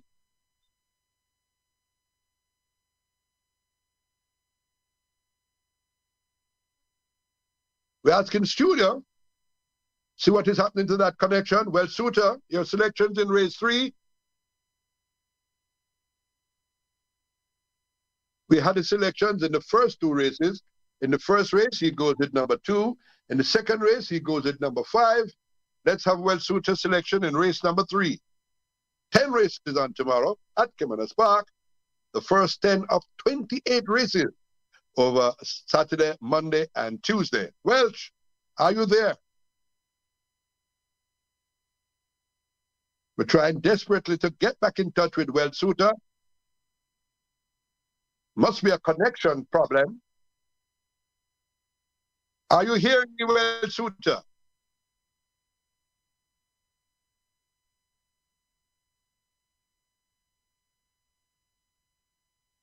Let me repeat my selections in race number 3. I'm going with number 1, Sniperman, to get the better of number 6. That is Monaco. And number 3, Bold Sammy. I've left out the favorite, Danny Spud. That will be written by Anthony Thomas for Stephen Todd and Garth Samuels. And they have come down here to 400,000. So, you know, they're anxious to win. When it came down to 675, they ran away with a 5-furlong straight race. And that was in 102 and 3. And this is around the bend. Let's see what happens. Well, Suitor, are you there? We're asking the studio if you can check the connection with Well Suitor. Because when we get him, we'll go back to race number 3. But moving right along to race number 4, over 7.5 furlongs or 1,500 meters. The 4th race is for the claiming group 600 to 750,000. 7 horses are declared here, and the first of 2 pick 5s are here. Well Suitor, are you back? Any connection with Well Suitor for his selections in race 3? We're on to race 4, 7.5 furlongs, 1,500 meters. Double exacta trifecta, only 7 going here for the claiming group 600 to 750,000. My top 3 here in race number 4. Number 1, the favorite, Mind That Cat, Radesh Roman and Stephen Todd teaming up for this one. Black Brothers are the owners of this one. Number 5, Rohan Kabir, Ryan Lewis, and Willie Chin. And number 7, on the outside, the 7th of 7, that Inspired Miracle, the Panamanian Ahmed Robles, teaming up there with Randall Scott to get home this one. 1, 3, and 7 are my firm selections here in race 4, 1, 5, and 7. That's Rohan Kabir, Mind That Cat, and Inspired Miracle. And in the 4th race, I'm going to number 1, Mind That Cat, to justify favoritism. Are we joining back with Well Suitor as yet to get his selection in race 3? We're asking the engineer in studio Can you connect with Well Suitor?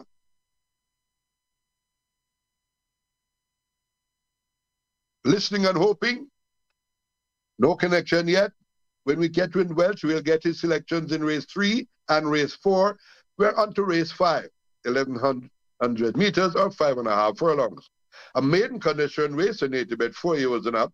9 horses are declared here, and good to see that we're able to have all the betting opportunities. Double, Exacta, Quinella, Trifecta, Superfecta, and High 5. The Twilight 6 starts here to find the winners of races 5, 6, 7, 8, 9, and 10. And here are my top 4 in race number 5. Number 3, Blade, first-time starter. Ryan Blake has been asked to ride this one for Donovan Clark, and he is one of the new graduates, so he has this one waiting to unleash on the public. So make sure you have Blade in your bet. Blade, here comes Ben out of the tracking mirror. Angkor Wat has been working fairly well, so make sure Blade is in your bets in race number 5. Number 4, Millennium Star. Tevin Foster can't be riding any better. He rides here for Carlton Cunningham. Had a run last week, and this is his second start. A new trainer. Good to welcome all these new trainers here. Number 6, Rosa the Warrior. Chadwick Budai and Anthony Smith teaming up for this one. That should be the favorite. And number 9, Mikey C. Jerome Innes and Alfred Brown for Mikey Stinner. Now, Alfred Brown has some very long odd horses running tomorrow, so make sure you stay on the right side of Alfred Brown. 3, 4, 6, and 9 are my selections, and I'm going with number in the 5th race, Millennium Star. I'm giving Tevin Foster another victory to move him on to 35. This time, Carlton Cunningham, these young trainers, anxious to get off the race, and I think Millennium Star will win the 5th race at the expense of number 9, Mikey C, number 3, Blade, and number 6, Rosa the Warrior. Well, Suitor, are you there as yet? Working feverishly to get in touch with Well Suitor. We only had his first 2 selections. Can't get back in touch with Well Suitor. Seem to be some connection problems as we move right along to race number 6. Also, over 7.5 furlongs. A co-feature, the Awesome Power Trophy, a maiden condition race for ladies only. Fillies, they go 7.5 furlongs, 11 fillies have come out, and the second pick 5 of the day starts here. 11 starters, all the betting opportunities, double exacta, Quinella Trifecta, Superfecta High 5, and Rolling Triple. Here are my top 4 in race number 6. Number 2, Empress Links. Ryan Lewis and Jason Acosta teaming up for this one for Ian Lodge. Running on faster last time, over 6 furlongs, 7.5 will suit this one down to a T. Number 5, Bella Soul. Omar Walker, only 10 wins this year, but he rides this one to Gary Sabati and Barsha. Should run well. That's number 5, Bella Soul, in race number 6. Number 9, Essential Quality, with Anthony Thomas, one-time champion jockey, and Oral Hayden teaming up for this one. Oral Hayden is one of the new trainers, but he's very busy. He's starting this one, Essential Quality. And number 11, the favorite, Hot Stepper. Tevin Foster and Anthony Nunes teaming up for this one for the owners, Lakeland Farms. So, in race 6, my top ones here, 2, 5, 9, and 11. The race for me is going to be between Empress Links and Hot Stepper number 11. In the 6th race, I'm going to number 11, Hot Stepper. Have we joined up with the great Well Suitors yet? Well,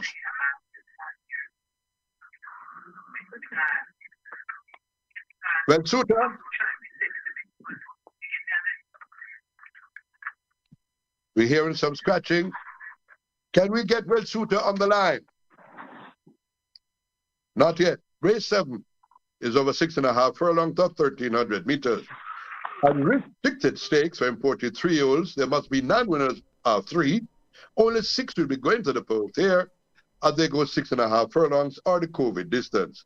Double exacta and trifecta in race number 7. Here are my top 3.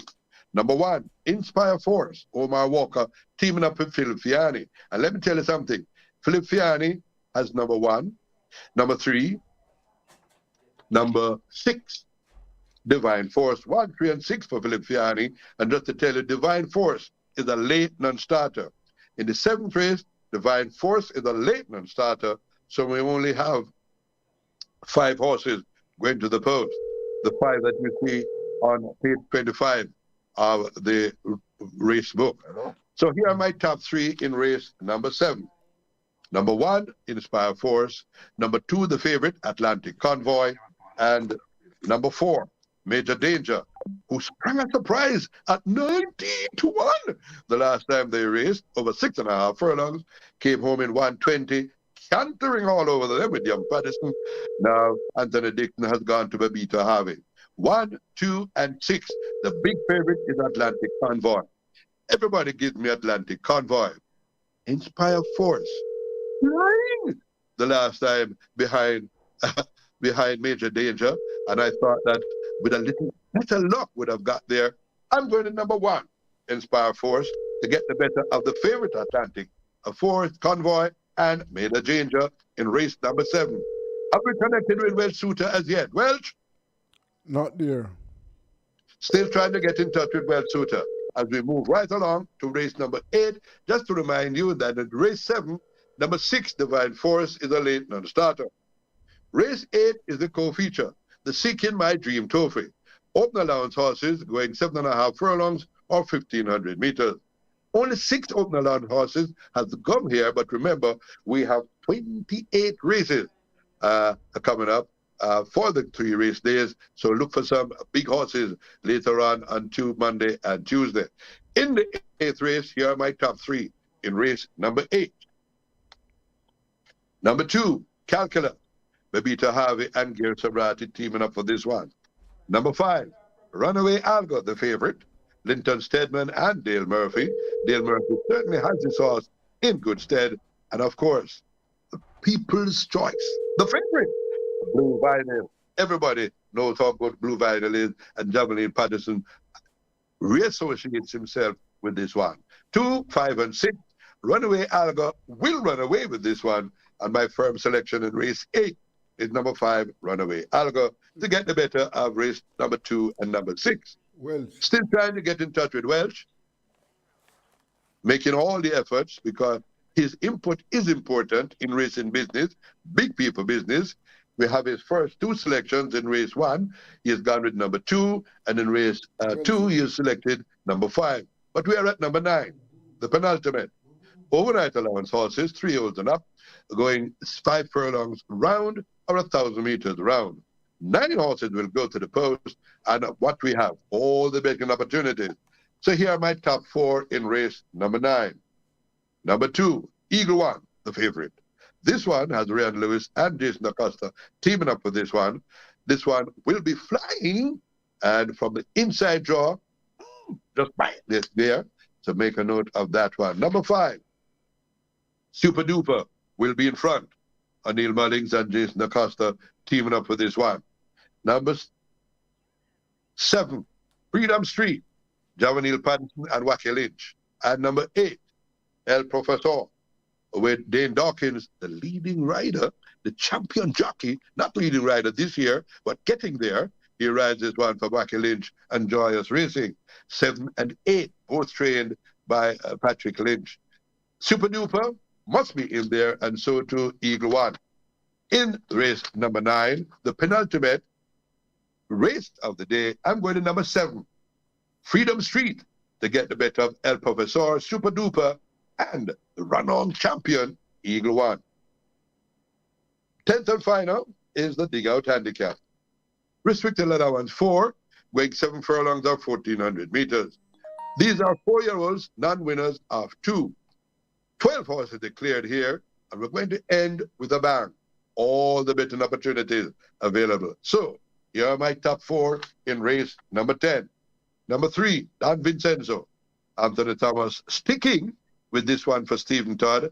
Very unlucky in running. I thought over 5.5 furlongs at 95 would have got there behind AKA Storm and Runaway Icon. Didn't, and had another chance here tomorrow. Number 5, Traditional Lady. Good to see John Samuna in the saddle. He rides a Wacky Lynch, who owns and trains this one. Number 7, Get a Pepsi, the favorite. Dane Dawkins and Errol Burke. And on the outside, number 10. And that is Stormacom with Javanil Patterson and Wacky Lynch again. Patrick Lynch had some good ones, and he gives a lot of jockeys an opportunity to get in the winner's enclosure and have a good earn some good cash. 3, 5, 7, and 10, the favorite Get a Pepsi is the speed here, and I'm staying with Get a Pepsi to get the better of number 3, Don Vincenzo, number 5, Traditional Lady, and number 10, Stormer Come. Still not getting well suitor. Let me just go over the selections for you, that you can all write them down. And when we get a Welsh's selections, we will try to get them to you. In the first race, my cook food special is number 2, Awesome Cat.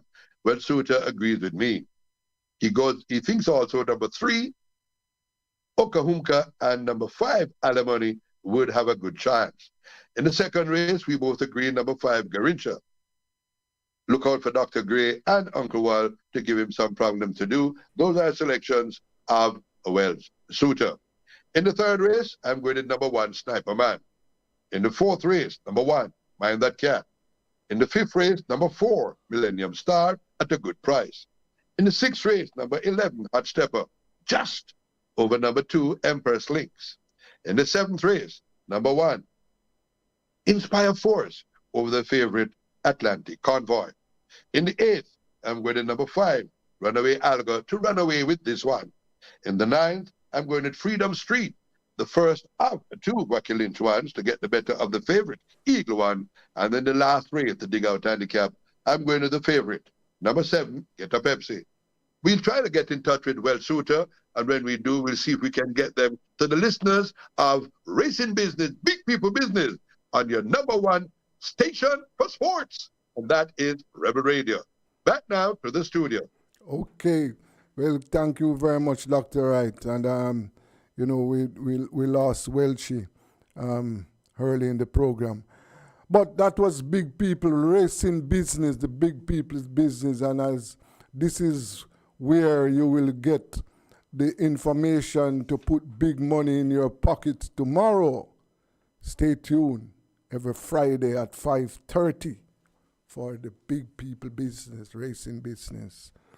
And that's the end of our live broadcast for today, Friday. And I want to thank my listeners and viewers. I want to big up our technical operator, Bishop Gordon. And remember, stay tuned to Rebel Radio. This is your station for you. Right? We are all rebels. So until Monday, have a good weekend. And remember, stay safe.